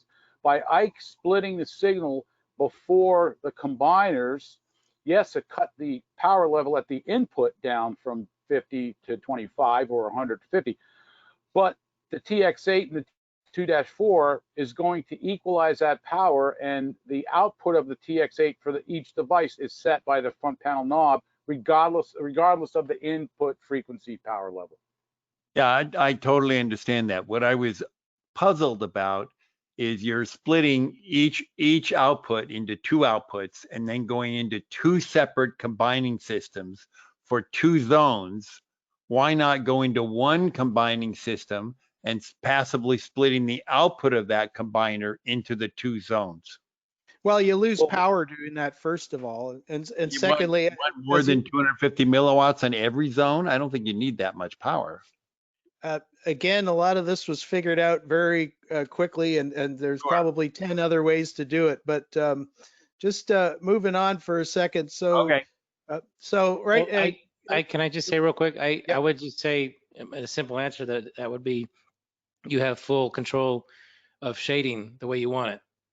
You know, having splitting before the combiner means that you can have each combiner set exactly the way you want it. That's what makes sense. Yeah. So the Yeah. backstage could be set at low power and the front stage could be high power. Sure. Yeah. That's a good point. So can we see, you still see my screen and you see my cursor moving around here? Yep, we got you. Okay, so starting with this is the backstage transmit. So right now the cursor is on a PWS paddle. Actually, we're not seeing your cursor. Okay. I don't have it. I don't have a solution for that. If you look kind of up, if you look at the tent on the right, that's the monitor RF world tent. Right. And at the left-hand corner where it joins another tent, you'll see a helical pointing across the stage. That helical is actually part of a separate system, and it's actually the RAD intercom system transmit number 1. Directly above it is a PWS paddle, which is backstage receive. Let's call it A for now. If you look at the front of the tent, you'll see there's another paddle. That's the backstage in-ear transmit. If you look at the right-hand side of the tent, you will see a kind of a diamond-shaped antenna. That's a Kaltman CP circular polarized antenna. That was my surveillance antenna. And directly above it is another paddle, and that is receive A for zone 1, which was the backstage receive area. And we needed receive back there for backline and for testing performers' mics before they went out and so on. Zones 2 and 3 for receive zones, but also transmit zones. Zones 2 and 3 were the band riser, which was the second level of the stage. And what you see in the images here are 2 of the 4 RF venue mat antennas that were used for pickup up there. An interesting point, originally I had brought one of these along as an experiment, and I was actually using it as a transmit antenna up in that band area. And boy, did I get a lot of pushback from the male members of the band about the thought of them standing on something that was radiating, in their mind, that was radiating RF directly into their sensitive areas was not something that they were. Slide. Go to your next slide. Why? What are you seeing You're now? on zone 1. You're on zone 1. Oh, right?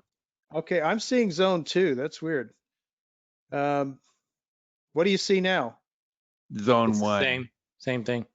Turn off your stop sharing and restart sharing with the button. Yeah. Top. Stop sharing with the stop button. Yeah.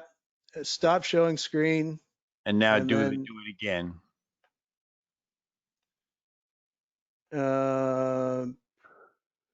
PowerPoint has gone away. Let's see.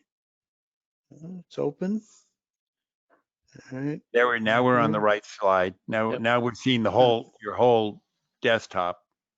It's funny, under share it says it doesn't show me PowerPoint anymore. It just says scene change check. That's Rich's screen that I'm seeing here.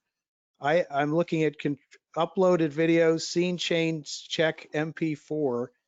So I'm seeing it's like Rich's screen is shared or something. No, we're on your share, but I'll double check. My screen, main screen. It's not giving me the opportunity to, let's see. Stand by.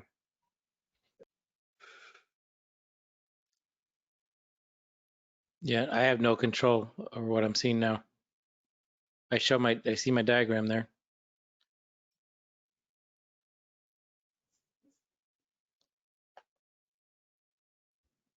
What do you see now? That actually. That's you've been made the presenter.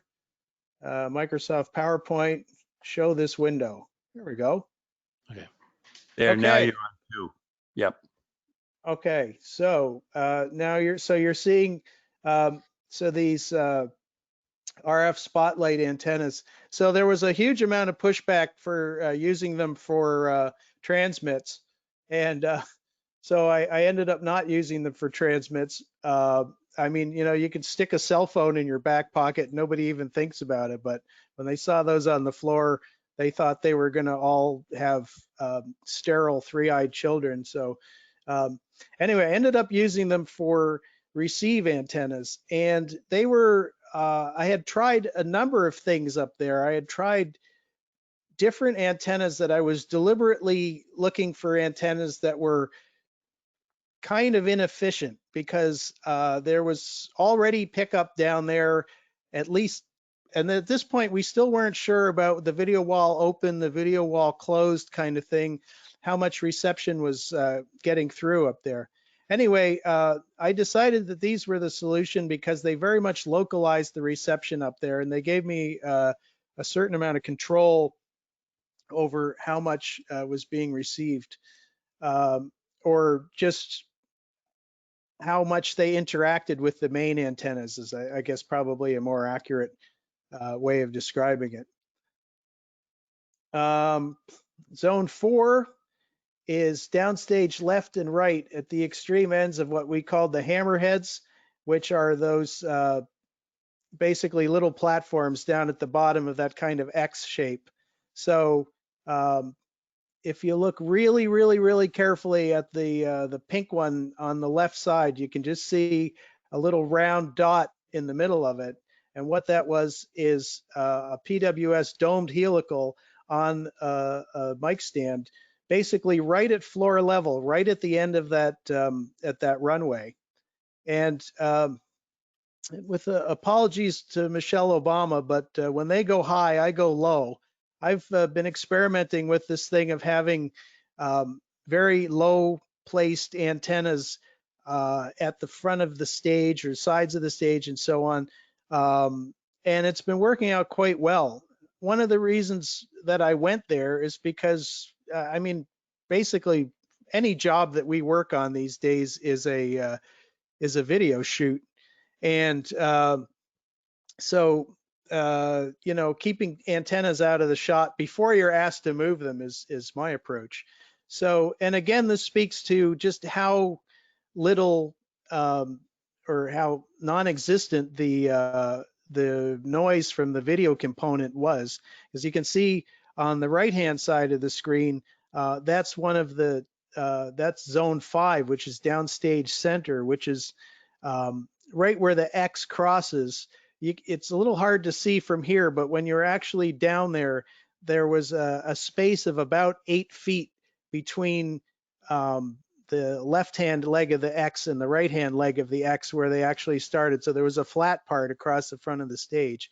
So those two antennas, also domed helicals, were downstage center about 8 feet apart. Moving on, upstage left and right is that single helical on the second pole further back. And what those were is there was a fly gag that involved getting the artist out to the delay stages and back. And that was part of the pickup. That was the hardest part of the show, was picking them up in a moving basket between zones. And so we ended up with a helical, one on stage left, one on stage right, that was basically pointed right up along the wires for the fly gag. Also on that second, that the left-hand antenna mast, which also these masts were something that I had constructed. I was not happy with the there wasn't really a really good way to put antennas up when I got there, and I asked to have the staging people construct these things for us, and they were a really good solution. Anyway, on the back mast at the top, you'll see a RAD omnidirectional whip antenna, and that was RAD receive zone 4, and it was basically over there for one specific cue that we needed to hear very, very well, which was the head rigger signing off on the fact that the boss was in the basket for the fly gag. The two helicals that you see on the right-hand side, the upstage one is the band transmit, and the downstage one is the artist transmit.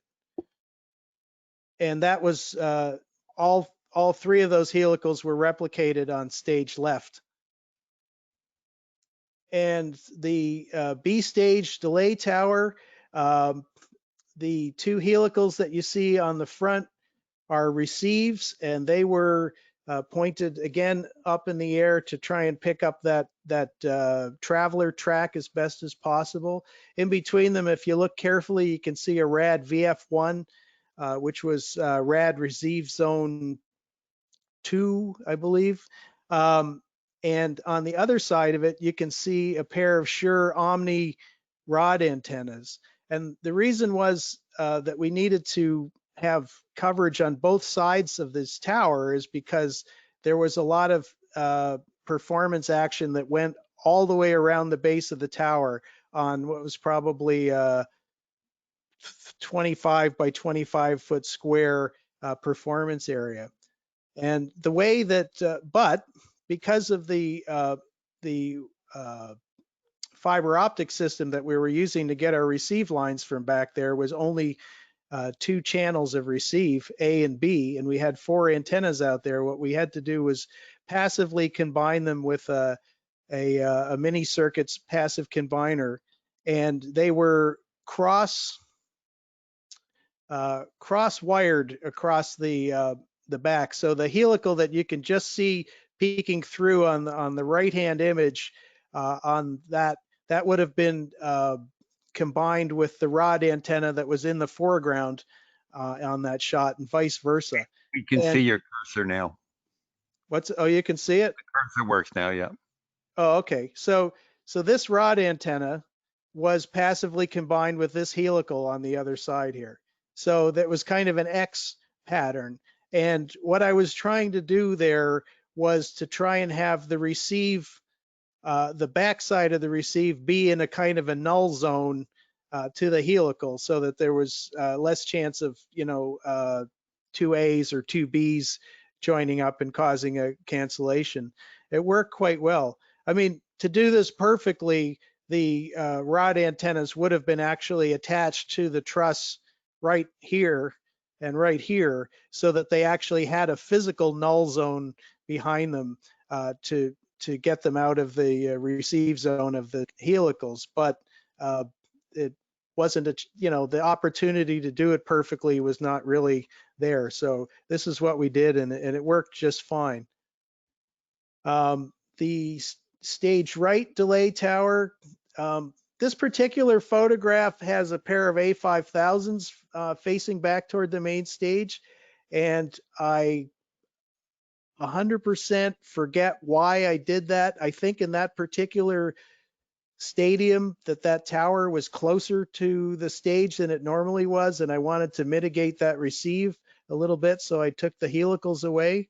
But once again, you see another RAD VF1. And then the two A5000s, and then on the back you see another T-bar, and this one had a pair of PWS LPDAs on it. And on that particular side, there was other action that went on there, which involved acoustic guitar with a Axient digital AD1 pack on it. And I found that in that situation, the directional antennas helped just sorted out that pickup quite a bit. So, and they were the same as the other side. They were passively combined and cross combined from the helicals on the front.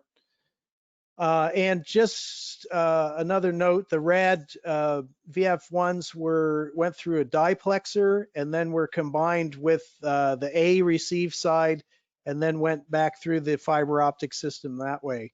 Again, because there was only 2 channels of receive on the fiber optic system.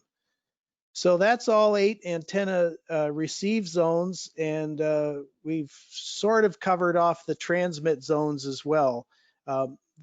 the transmit zones were basically backstage, the upper deck on the stage, and then the main stage. So here's some images of the WYSICOM system. These rack mount boxes, very sophisticated stuff. I can't say enough about the engineering that goes into these things. But we had, again, and this system was spec'd to have a transmit and receive on these systems, and it ended up that we didn't need the transmit side, so they were just receive. But so we had one of these at each of the B stages, and then a pair of these in the rack. They took the fiber optic, turned it back into coax. The coax came out, and they went into the MAT 288, which was the main combiner that I was using to control all of these zones, which we'll get into in a minute. So moving on. And here is a complete list of all my antennas. And there's 39 antennas on that list. And they vary from, what do they vary from? They vary from 14 transmit antennas, some of which were, for example, just sure whips. It turned out that, once I got to know everybody's names and know what they did, the band, the guy that was mixing in-ears for the band only, never left his position at the console in the tent. He had no need for coverage anywhere else. So his feed was directly off the back of his in-ear transmitter through a pass-through to a whip that was on the front of the rack. So that one was quite easy. And also on days when the frequency coordination was a bit complicated because of congestion and so on, that was often a kind of marginal frequency because it was the one that only had to go 10 feet. So there's the list. All of the transmit helicals were left-handed. All of the received helicals were right-handed, which is to keep them from getting all up in each other's business. It worked quite well. So again, there's a couple of whips there. There's another helical and another whip that was for the support act, or another LPDA that was for the support act. So 14, total of 14 transmit antennas, including 2 that were for the RAD system, one of which was backstage and one of which was offstage left. And then the 25 receive antennas that we basically just went through. And we can come back to that if there's any questions about the staggering number of antennas involved. One thing I want to mention was the receive or the surveillance antenna was something that I came to after a while, because originally I was hooking up my analyzers to outputs from the DAS, and part of what was happening is I was seeing just absolutely fantastic in-ear levels when I was monitoring them on my RF command center. And I was quite pleased with that, but I was still getting the occasional complaint from the band, and I went, well, what's going on? So I walked around on the deck with my handheld analyzer a bit and went, yeah, this is not quite what I'm seeing. So I put up a separate surveillance antenna to get a more accurate idea of how much RF the transmits were really putting out. And it was around that time that I came up with that final configuration that we discussed earlier about how the transmits were distributed to stage left and stage right and so on. So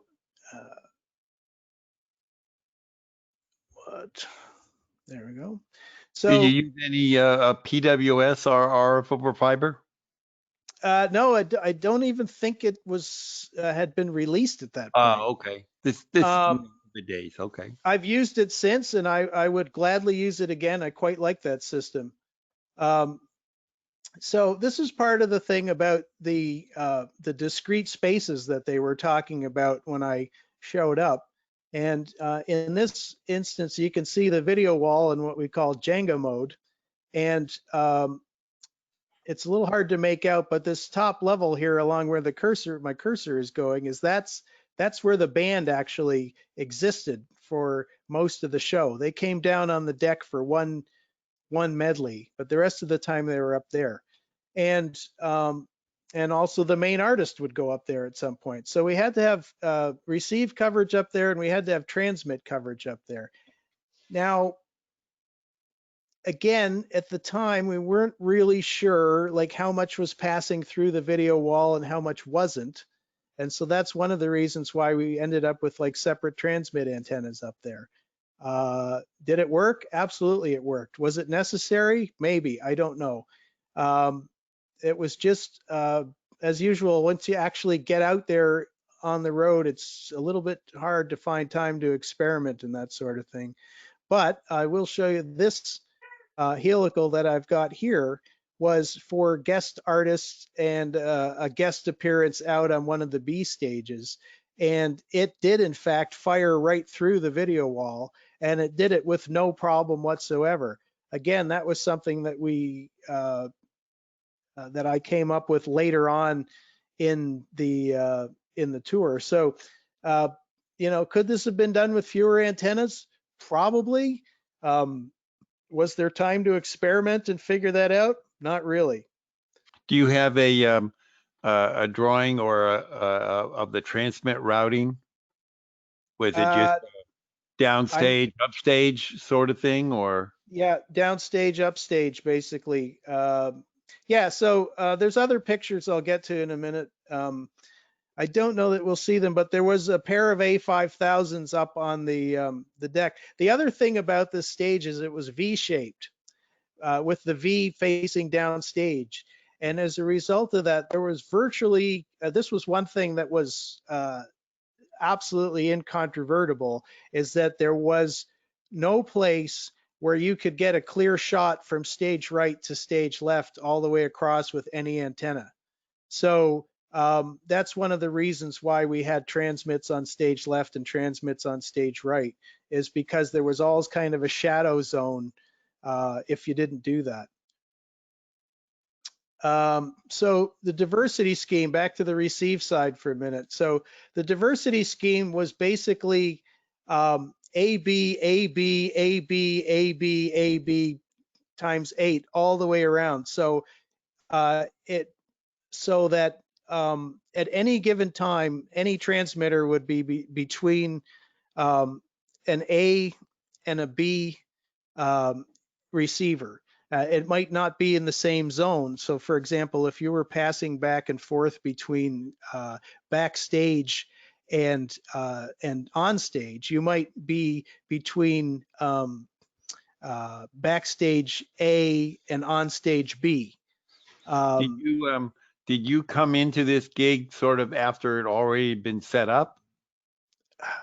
Yeah, my first day was what I arrived at Rich's Stadium there, and the stage was already set up, and the everything except the RF.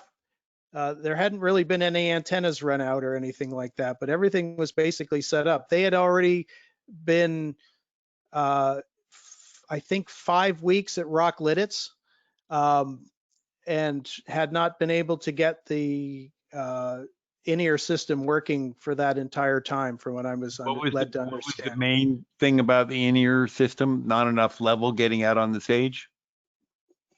It's really weak everywhere.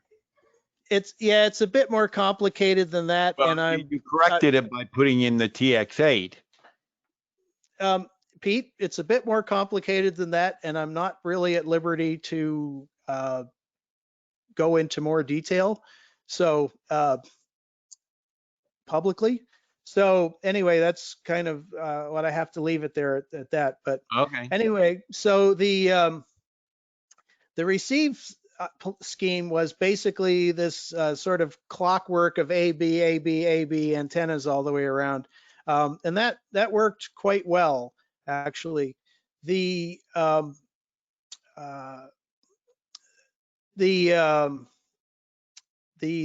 gist of the whole thing was really figuring out how to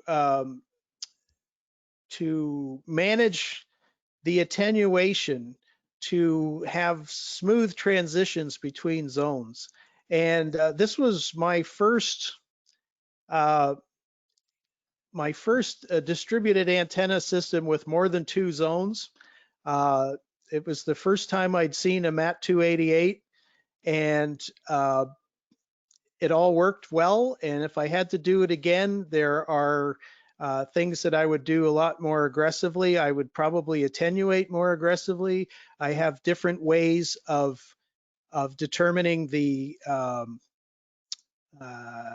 overlap between zones than I did then, and I would do it differently, and I think I mean, again, it worked fine, but I think if I was doing it again, I would have even stronger results. But the secret, I mean, there's a lot of questions that people are going to ask about both on the transmit side and the receive side. And all of those questions are, well, how can you have 2 A antennas on at the same time, or 2 B, or 2 or 3 or 4? Try. I don't think there was a situation where all 8 zones were on at the same time, but there could have been situations where 7 zones were on at the same time. And part of that, would you think, well, you know, if the action is out at the B stage, for example, then you should be able to turn off some of the A stage zones, except that you've got backline up there, you've got background singers, you've got all that going on. So you did need to keep the receive zones on in places where you might not think you did at the same time. Yeah, so, I find as a receive antenna, multiple receive antennas on, even covering the same zone, is not the end of the world. It usually is pretty safe. Mostly. There was one incident. The other thing about this is that about half of the stadiums were open air and about half of them were roofed. And there was some really weird stuff that would go on in the roof stadiums. The weirdest thing that I remember is the lead guitar player had a vocal mic, which was wireless. I'm pretty sure because they had run out of wired lines in the mult that went up there, but it never moved. And one night, I think it was at First Bank in Minneapolis, but I could be wrong. One night, show was progressing. They did the stuff on the stage right B stage and moved over to the stage left B stage. And when I turned on those stage left B stage with those 2 helicals that were pointing right back at the stage, his vocal mic started dropping out, like just bang, crash, bang kind of thing, like just going crazy. The mic has not moved. It has not moved an inch. It's been in the same place all night, and it was simply the effect of having those 2 helicals suddenly pointed that way. Fortunately, he wasn't singing at that point, so it didn't amount to anything, but it was... those helicals were transmits? No, they were receives. For his mic? For all mics. Basically, the MAT 288 spat out an A and a B. Well, it spat out several A's and B's, but which I distributed as needed, but they were all the same mix of all 8 antenna zones. So did you have any of the filtering turned on anywhere? Did you use any external bandpass filters? I used the PWS bandpass filters on every antenna forward of backstage. So every antenna that was out in the house, VHF and UHF. The antennas out at the delay stages, excuse me, I used filtering specifically, as Rich said, to keep stuff out of the fiber system, both walkie-talkies and just noise floor in general. And the downstage receive antennas that were basically just in behind the crowd barrier, they were filtered in case anybody went by them with a walkie-talkie and that sort of thing. So the stuff that was backstage, I didn't feel the need to filter it as much. So again, the exposed receive antennas were filtered. Hey, I was just gonna summarize the benefit of having tools like the TX2 and the TX8, and then passively splitting before them, is that when you don't know what you're walking into, and you don't know how many antennas you need, at least you can shade properly. You can experiment by setting powers right. But I think if people need to, there are some tricks to passively splitting before these combiners, and there's certain pieces of gear that work well. And if we do need to go over more in detail, please email, or we can, because it does take some explanation. But yeah, and just a reminder too. I mean that those they're two. You know, people talk about RAD intercom all the time, but it's these are great products. The TX24 and the TX8, and you know, people should be more aware of them.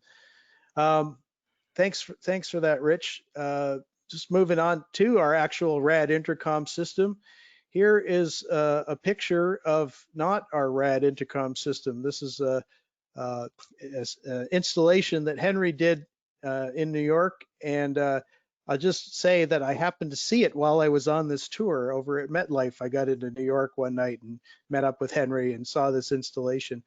I looked through, so first of all, the intercom issues turned out to be that it was entirely due to the fact that the intercom system was so heavily integrated into the distributed antenna system, and the distributed antenna system had problems in the beginning. So once those problems were worked out, then the RAD system started to work as it was intended.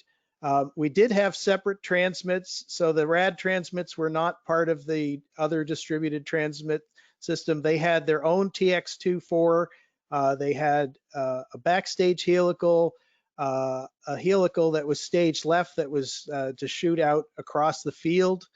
So 2 transmits and 4 receives, which are those 2 VF1s on the front towers. There was a ground plane antenna that I had custom made in Toronto that was the main backstage receive, which did a terrific job of just smoothing out reception in the whole system. And then there was that single whip antenna over on stage right to basically pick up that 1 Q. I looked through all my pictures and I couldn't find any pictures of the intercom system for the tour, which was, by the way, it was 4 base stations. So that's 24 packs, except that they were using multiple packs on like multiple packs receives. A lot of people didn't talk or need to talk. And so it was closer to 40 systems, 40 packs that were being deployed every night. And it basically, my involvement with that once I got it going was that I would give the guy who was operating it his frequencies every setup, and that was pretty much the last I heard about it. I would check in with them and go, hey, how's it going? They go, it's fine. And that was everywhere. It worked in England, it worked in Ireland, it worked all over the US, it worked in Canada, it worked in Australia, it worked in New Zealand, it worked in Japan.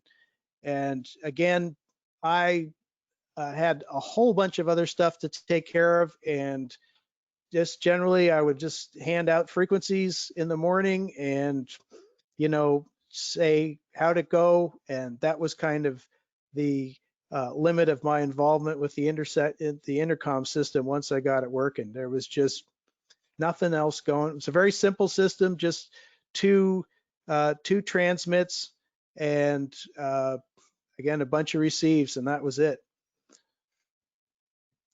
So my day, there was 53 trucks, and the 53 trucks did not include the trucks that brought this part, of which there was at least 2 of that were leapfrogging.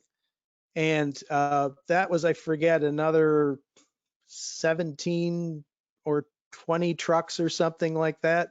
So the first thing in the morning, I would come in, go up on the stage, which would be in this condition, and take my TTI out and do a scan of the venue. And then I would go to catering and work on my frequency coordination.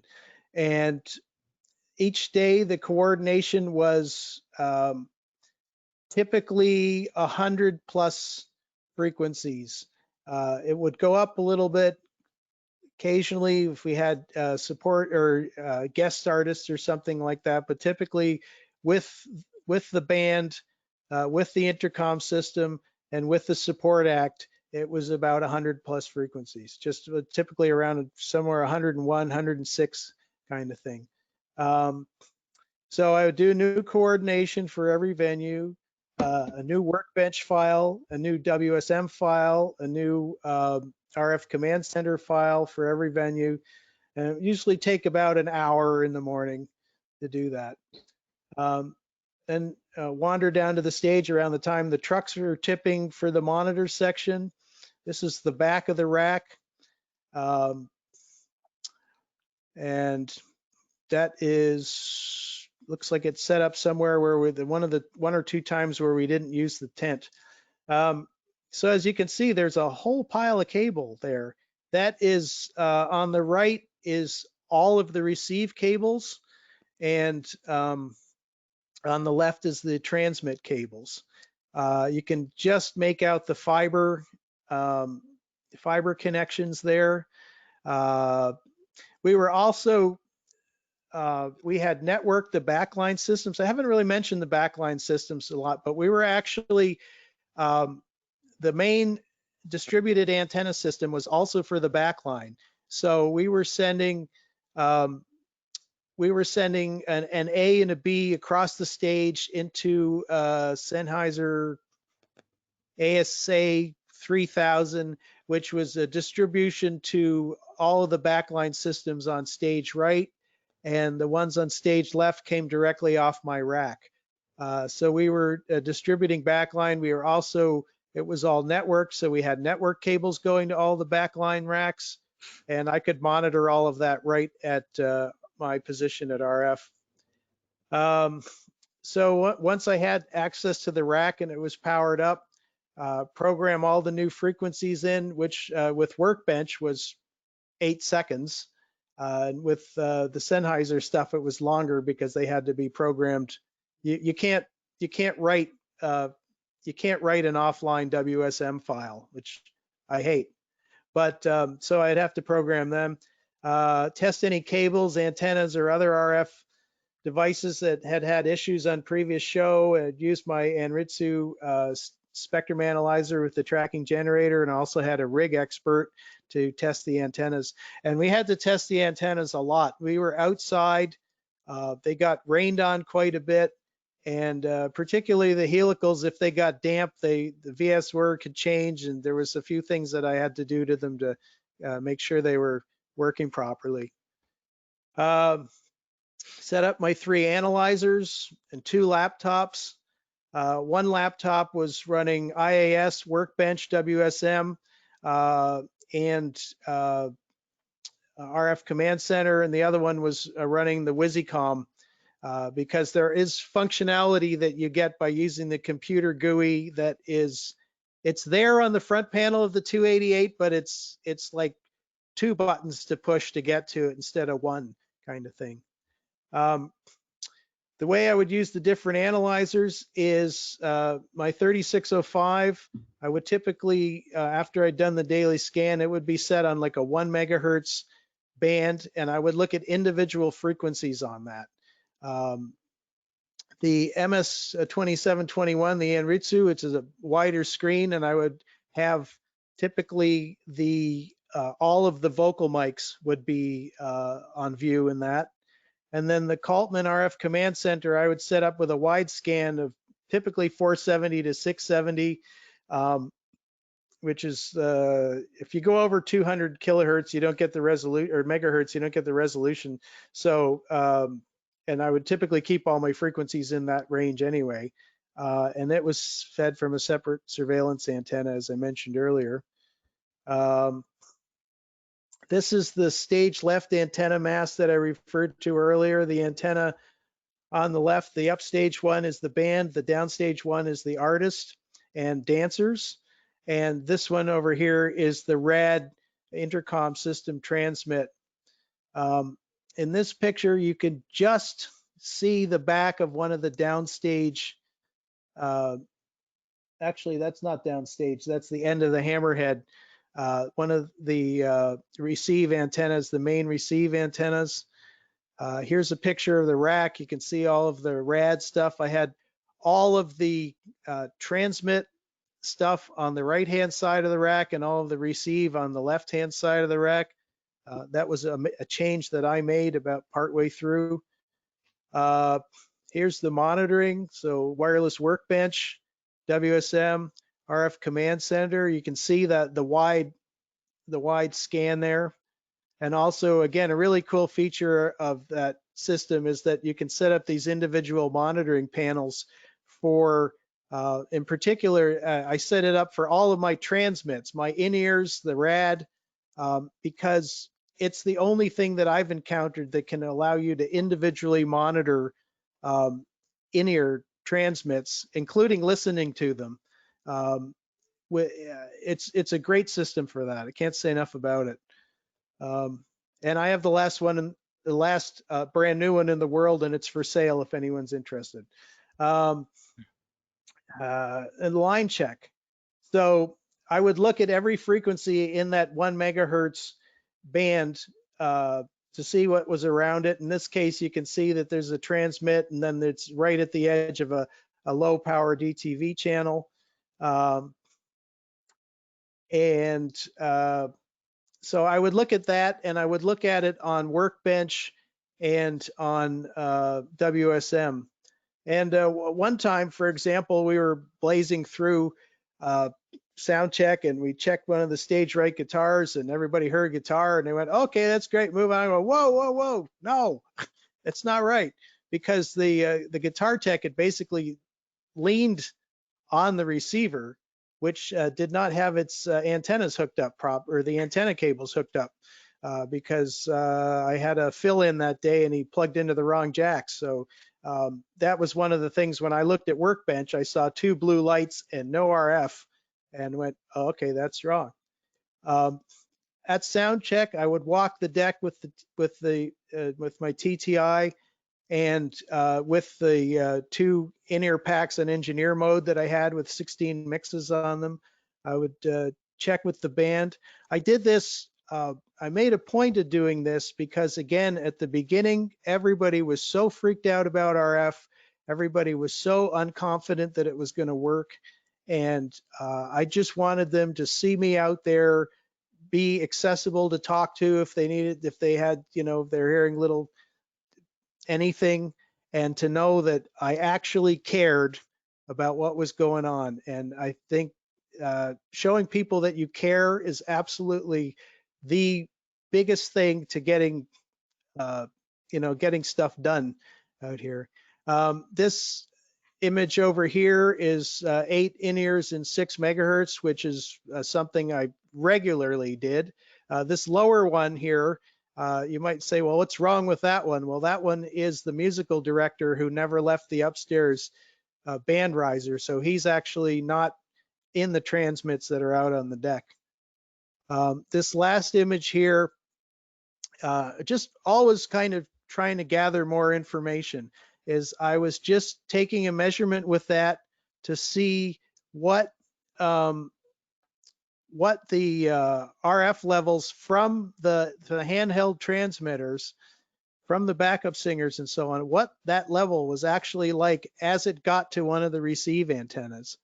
And you can see 2 things there. One, you can see, I mean, obviously you can't read it from that picture, but you can see what the levels were getting there. And you can also see that, I mean, it's sitting literally right on the video floor and the noise floor is very low. So again, that just proves that the video component was not part of the RF problem at all in this particular adventure. Okay. Then during the show, it's basically all about monitoring. You can see the various different systems I've got set up. Here's another shot of, in this case, 16 in-ear transmits in 12 megahertz. And as you can see, I mean, you know, like there's an intermod, there's an intermod, there's an intermod, but for the most part, it's pretty clean. And so it's not impossible to do that. This particular, what you're seeing here is it's combined. It is my 8 G10s, and it is the 8 Sennheisers of the Support Act, both turned on at the same time. And so for the showtime, half of these are going to disappear. This one over here on the Enritsu, I like this. Obviously, the green trace in this case is peak hold, but I like this image because it just gives you an idea of the huge difference in range of reception that was going on as the mics moved around the stage. This particular one here is a fixed transmit. It could have been like the guitar player's mic or something like that. It's not moving, it hasn't moved, it's not gone anywhere. These ones are probably backup singers. And you can see just how hot that level got when they got downstage close to those receive antennas. Question, Pete? Almost done here, by the way. Yeah, it's okay. Who makes the Invisible Waves RF command center, and is it still available? I have the one that is still available. Mark Kaltman made them, and he's retired. And as I say, I have the last brand new one in the world, plus the one that I've been using for a dozen years or so. And if you're interested, give me a call. So it's basically not available anymore. No, it's not. And there's the loadout. Oh, you know, one thing which you can see here, this is the back wall of the band area up here of the second floor, and that is steel perforated mesh, which, as we all know, should not pass RF in any way, shape, or form, other than that door being open. And yet, you know, that was yet another one of these things that was kind of a, yeah, you're not going to get RF through that, except that basically the RF kind of went everywhere. And really my job was kind of sorting out what was coming from where. And I'll give you another example of it. So at the top of the show, the backup singers, there's 2 on stage left, 2 on stage right. And the one that was furthest stage right, her mic would always be down 2 or 3 bars on the receive on one side. And I looked into that and I looked into that, and I started turning off antenna zones to try and find out where it was. And it finally turned out that zone 1 back here, when I turned this zone off, that problem over there went away. And so that's one of the things that I was talking about you know, paying more attention to attenuation. Like if I was doing this again, I would attenuate the zone 1 antennas a lot more than I was attenuating them before, because actually the way that I fixed that is I started attenuating these antennas until I saw the reception on her mic go up to full bars on both A and B. And that was, again, from over here, even though she's on the other side of the stage. And we're talking, that stage was about 200 feet wide. So that's it. Any questions? I think we answered most of the questions as we went along. There is one more from Ara. Is it better to filter the antenna or at the receiver? Or does it make any difference? The only time it really makes a difference is if there's other electronics involved, like fiber optics. So I was filtering the ones that were going down the fiber system at the antenna because it was at the antenna, so that it didn't get into the fiber system. and anything that the filters were there to get rid of, like walkie-talkies, etc., did not get into the fiber system. So basically, you need to filter in front of electronics. And that's one of my beefs with active antennas, is that you can't filter in front of the electronics. Although, unless it's a WYSICOM antenna, which has the filters built in. yep, I was just going to say that. That's the only exception to that rule. So, yeah, that's pretty much it for me.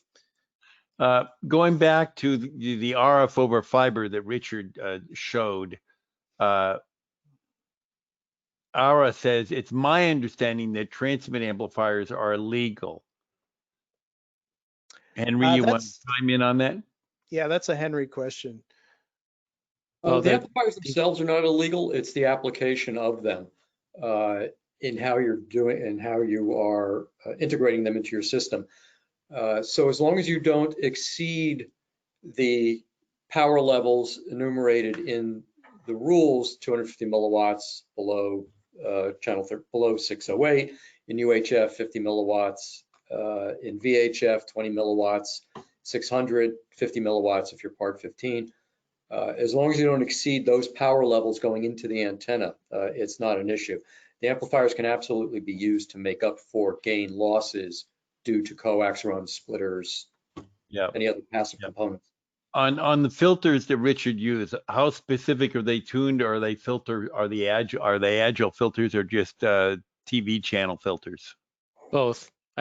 Specifically, if you can do a cavity filter with 6 meg wide, then use that. But does the RAD run on 12 volts? It can certainly run on 18 volts. Receiver. It is battery powerable, right? Yeah, the base station has it uses an external power supply, so there's a jack on the back. So yeah, but it's an 18 volt supply. It won't run on 12 volts. You need a DC to DC converter. Yeah, or 3 motorcycle batteries. There we go. Yeah. Yeah. And then back to the equipment in the above 600 meg band. If you have the equipment and it's tunable into those duplex gaps, can you still use it or not?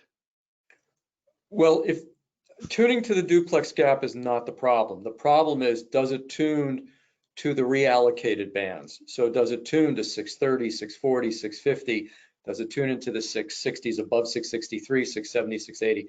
If so it can't use the short J5 anymore. Right. So if it can tune to that part of the spectrum that is now auctioned, then that equipment loses its certification on Monday. So it will be illegal to operate. What's that? That means it's illegal. Correct. You cannot use it. Right. It's uncertified equipment. Well, uncertified isn't clearly say what it is. It's illegal to use it.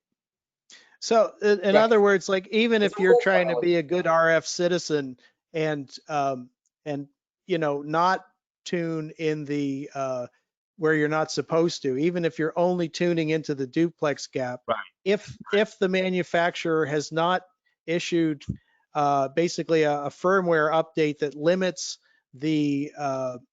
where it's capable of tuning to, as Henry said, then it is illegal. Yeah, the power levels. I made the distinction is Gabriel says it can legally operate without a license as long as it stays within the range. However, the device itself has lost its certification and is no longer legal. That means you can't use it. It's not legal. You can't use it. Both Part 15 and Part 74 state you must use certified equipment, certificated equipment. Right. And then Jeff early on said, do event producers understand the needs for RF coordination? Well, after Ike's presentation, they better. Most of the people that I had contact with that were like on, the next tier of communication, either people that were the in-house stadium people or promoters, were all very, very helpful and very positive, and put me in touch with the people that I needed to speak to and that kind of thing. And generally, it's much better than it used to be, for sure. I think that a lot of people look at the ever shrinking RF spectrum and think that it's a bad thing. Well, for us, it's a good thing because we get lots of work out of it. Yeah. Hey, Peter, can I share my screen? I want to show you one picture of the stadium that I Sure. got here. So this is kind of, it's not the opposite end, but it's the beauty of the RAD system and actually using helicals, because you can get, here's a shot of, I'm on the north part of the stadium. We're using RAD intercom throughout, meaning we're using it on stage, we're using it behind stage. There are barriers here, but the antennas are up here, like right at where my cursor is. And we're using RAD the whole area with one set of antennas, so one transmit, one receive. Up in the balcony? It's basically press level, which is right in here. It's right after this. Is that sort of in line with the side of the stage, so it's sort of hitting the backstage? I have, well, the RAD, the TX8 and the dome is shooting more towards the stage, yeah. And then my two ABs, one A, B is here and A is over here. Yeah. But it's, again, it just proves to you that some situations you really have to plan it out or really experiment and well, all the work I think the main that thing actually came up when I was there in Glendale, when I was trying to get all this stuff sorted out. And yeah, there was a lot of back and forth about, you need this for the RAD system, you need that for the RAD system. And I go, and just, I would expect, and I knew that it was a RAD stadium because I knew it was Rich's stadium. And I looked around, the rim until I saw the two antennas, and I go, those two antennas up there are covering this entire area. So that's what you should be able to do. So let's just keep that in mind when we're figuring out what's going on and, how to fix it, kind of thing. That's one of the big advantages of the RAD system over newer digital intercom systems is the antenna system is incredibly simpler. And covers much and covers much better through walls, etc., and stuff like that. Whereas the 1.9 gig and the 2.4 gig networked antennas, besides needing a lot of antennas, don't really go through walls very well. Yeah, and I think that in the production sound world in particular, when they start to be using more intercom on film sets and that stuff, where they're shooting in 3-4 different locations a day and that kind of thing, that the RAD system is really going to be proved to be the ideal system for that, because of the fact that you can just have it on the cart and have just the two whip antennas on it for most shoots, and then if you're doing like a really big outdoor site or something like that, then maybe you need a couple of Manfrotto stands to put the antennas higher up. But to do a huge area and do it quickly, you can't beat it for that. Yeah.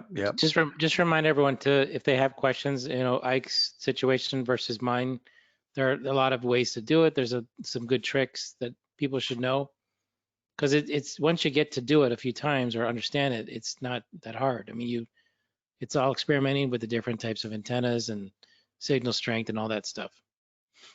And Richard, you're going to put together a list of the bits and pieces, filters, sure, amplifiers, splitters, all that sort of stuff, and we'll just throw it in, list it with the video. It'll be in the download part of the video, which will be up in a couple of days. All right.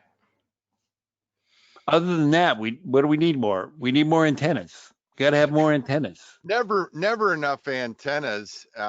James, you got any thoughts here as we're wrapping up? Or it seems like we're happy to stay on, though. But I'm amazed that as many people hung in there as did. We're about a half hour over here, and I'm I'm not going to take up any. We never go long here because we never commit to anything. So Okay. it works out really well. But I don't have anything to add except there's a lot of great info on the website. There are videos and instructional videos. There's a troubleshooting guide, you know, frequently asked questions. Just go around. It's a new website. We just came out with it about a couple of weeks ago, and just go explore that a little bit, and you should be able to find out most of what you need to know. And you could always email any one of us, and our emails are on the website. One last question. Do any of the bandpass filters pass voltage for a powered antenna? No, because they're cavity filters. So by the very nature of it, there is no. You'd have to use a transmission line bias supply on the bias right after the filter. Yeah, you know, I think one of the things that always comes up in these kind of projects is, you know, you guys are willing to go down deep into those complex areas. And I would really challenge people, you know, we get requests on every webinar. Hey, can I have this piece of software? Can I have this form? Can I have this, you know, whatever drawing and all these kind of things. One of the things I would encourage people to do is think about your solution, start plotting it out, and then reach out to these guys, right? You see all these emails, work out a solution, and then say, hey, Richard, I got this idea when I watched, you know, the webinar with you, or Ike, or you know, any of the guys to you know, we keep coming back to, you know, knowledge learned, knowledge earned. All right. So what you heard from Ike and Richard today with their examples is that knowledge earned, right? That got out there and put it in there. And I'm pretty sure that for every success, there were probably a few things that were not as successful. Yeah. You know, so I would challenge people, take this downtime, draw out your schematic. If there's a project you work on regularly, if there's a broadcast that you're always working on, a sports game, get your workflow together so that when you're back out in the field, try things differently, do things differently. And you know, that's one of the things I walk away from this topic every time, you know, and obviously, Henry, you've pointed out some really good challenges we're facing in this, in the band. You know, nothing's as simple as, no, it doesn't work there, right? There's always that little, there's always going to be a caveat to different things. And we heard a lot of great ideas around bandpass filtering, that band planning in general. I think, you know, we do get lazy. It's become really easy to put out a lot of mics and they work. It's easy to put out a lot of IEMs relative to what we did 25 years ago, right? And now we're going to go back in. We've got to be spectrally efficient, and we're going to do that. So all that to say, I thank you guys for being a part of this. Thanks for bringing more great info. Pete, next week, we have Monday. Super Mega Convention, RF planning. Super Mega Convention. Super Mega Convention, right? So Pete wrote a tech spec for what would be a typical large scale event, corporate, entertainment, doesn't really matter. We just made it up. Big room, 36 breakout rooms, 256 wireless mics, and a competing show next door. And something like that. So what we're going to do Monday is Pete walking through using IAS, how he would plot that solution. And then on the Friday of that same week, Corey Peoples and Jason Waffle from Shure are going to join us, and they're going to walk through with Wireless Workbench. So this isn't going to be about, hey, you know, here's everything that's wrong with this program or that program. The whole intent here is to say, look, these are the tools we have available to us. These are the jobs we have. Now let's walk through how we use them and how we're going to apply that. So please go and sign up for that. I think they're going to be quite interesting. Pete, of course, will be plenty enjoyable just to watch by himself. So all that. And Thursday, I'm sure a lot of people you know, Gail DePoli, an incredible tech director, tech manager in our business, and she's going to tell us everything we need to know about doing that kind of job on Thursday. The tech manager, the tech director, there you go. So I think we got some cool stuff next week. So meanwhile, everybody, enjoy the remainder of your week here. Thanks again for joining us, guys, and we'll look forward to talking to you in the days to come. Thanks for the Thanks, opportunity. guys. Thank you, everyone. Bye, guys. Bye-bye. See ya. Bye-bye.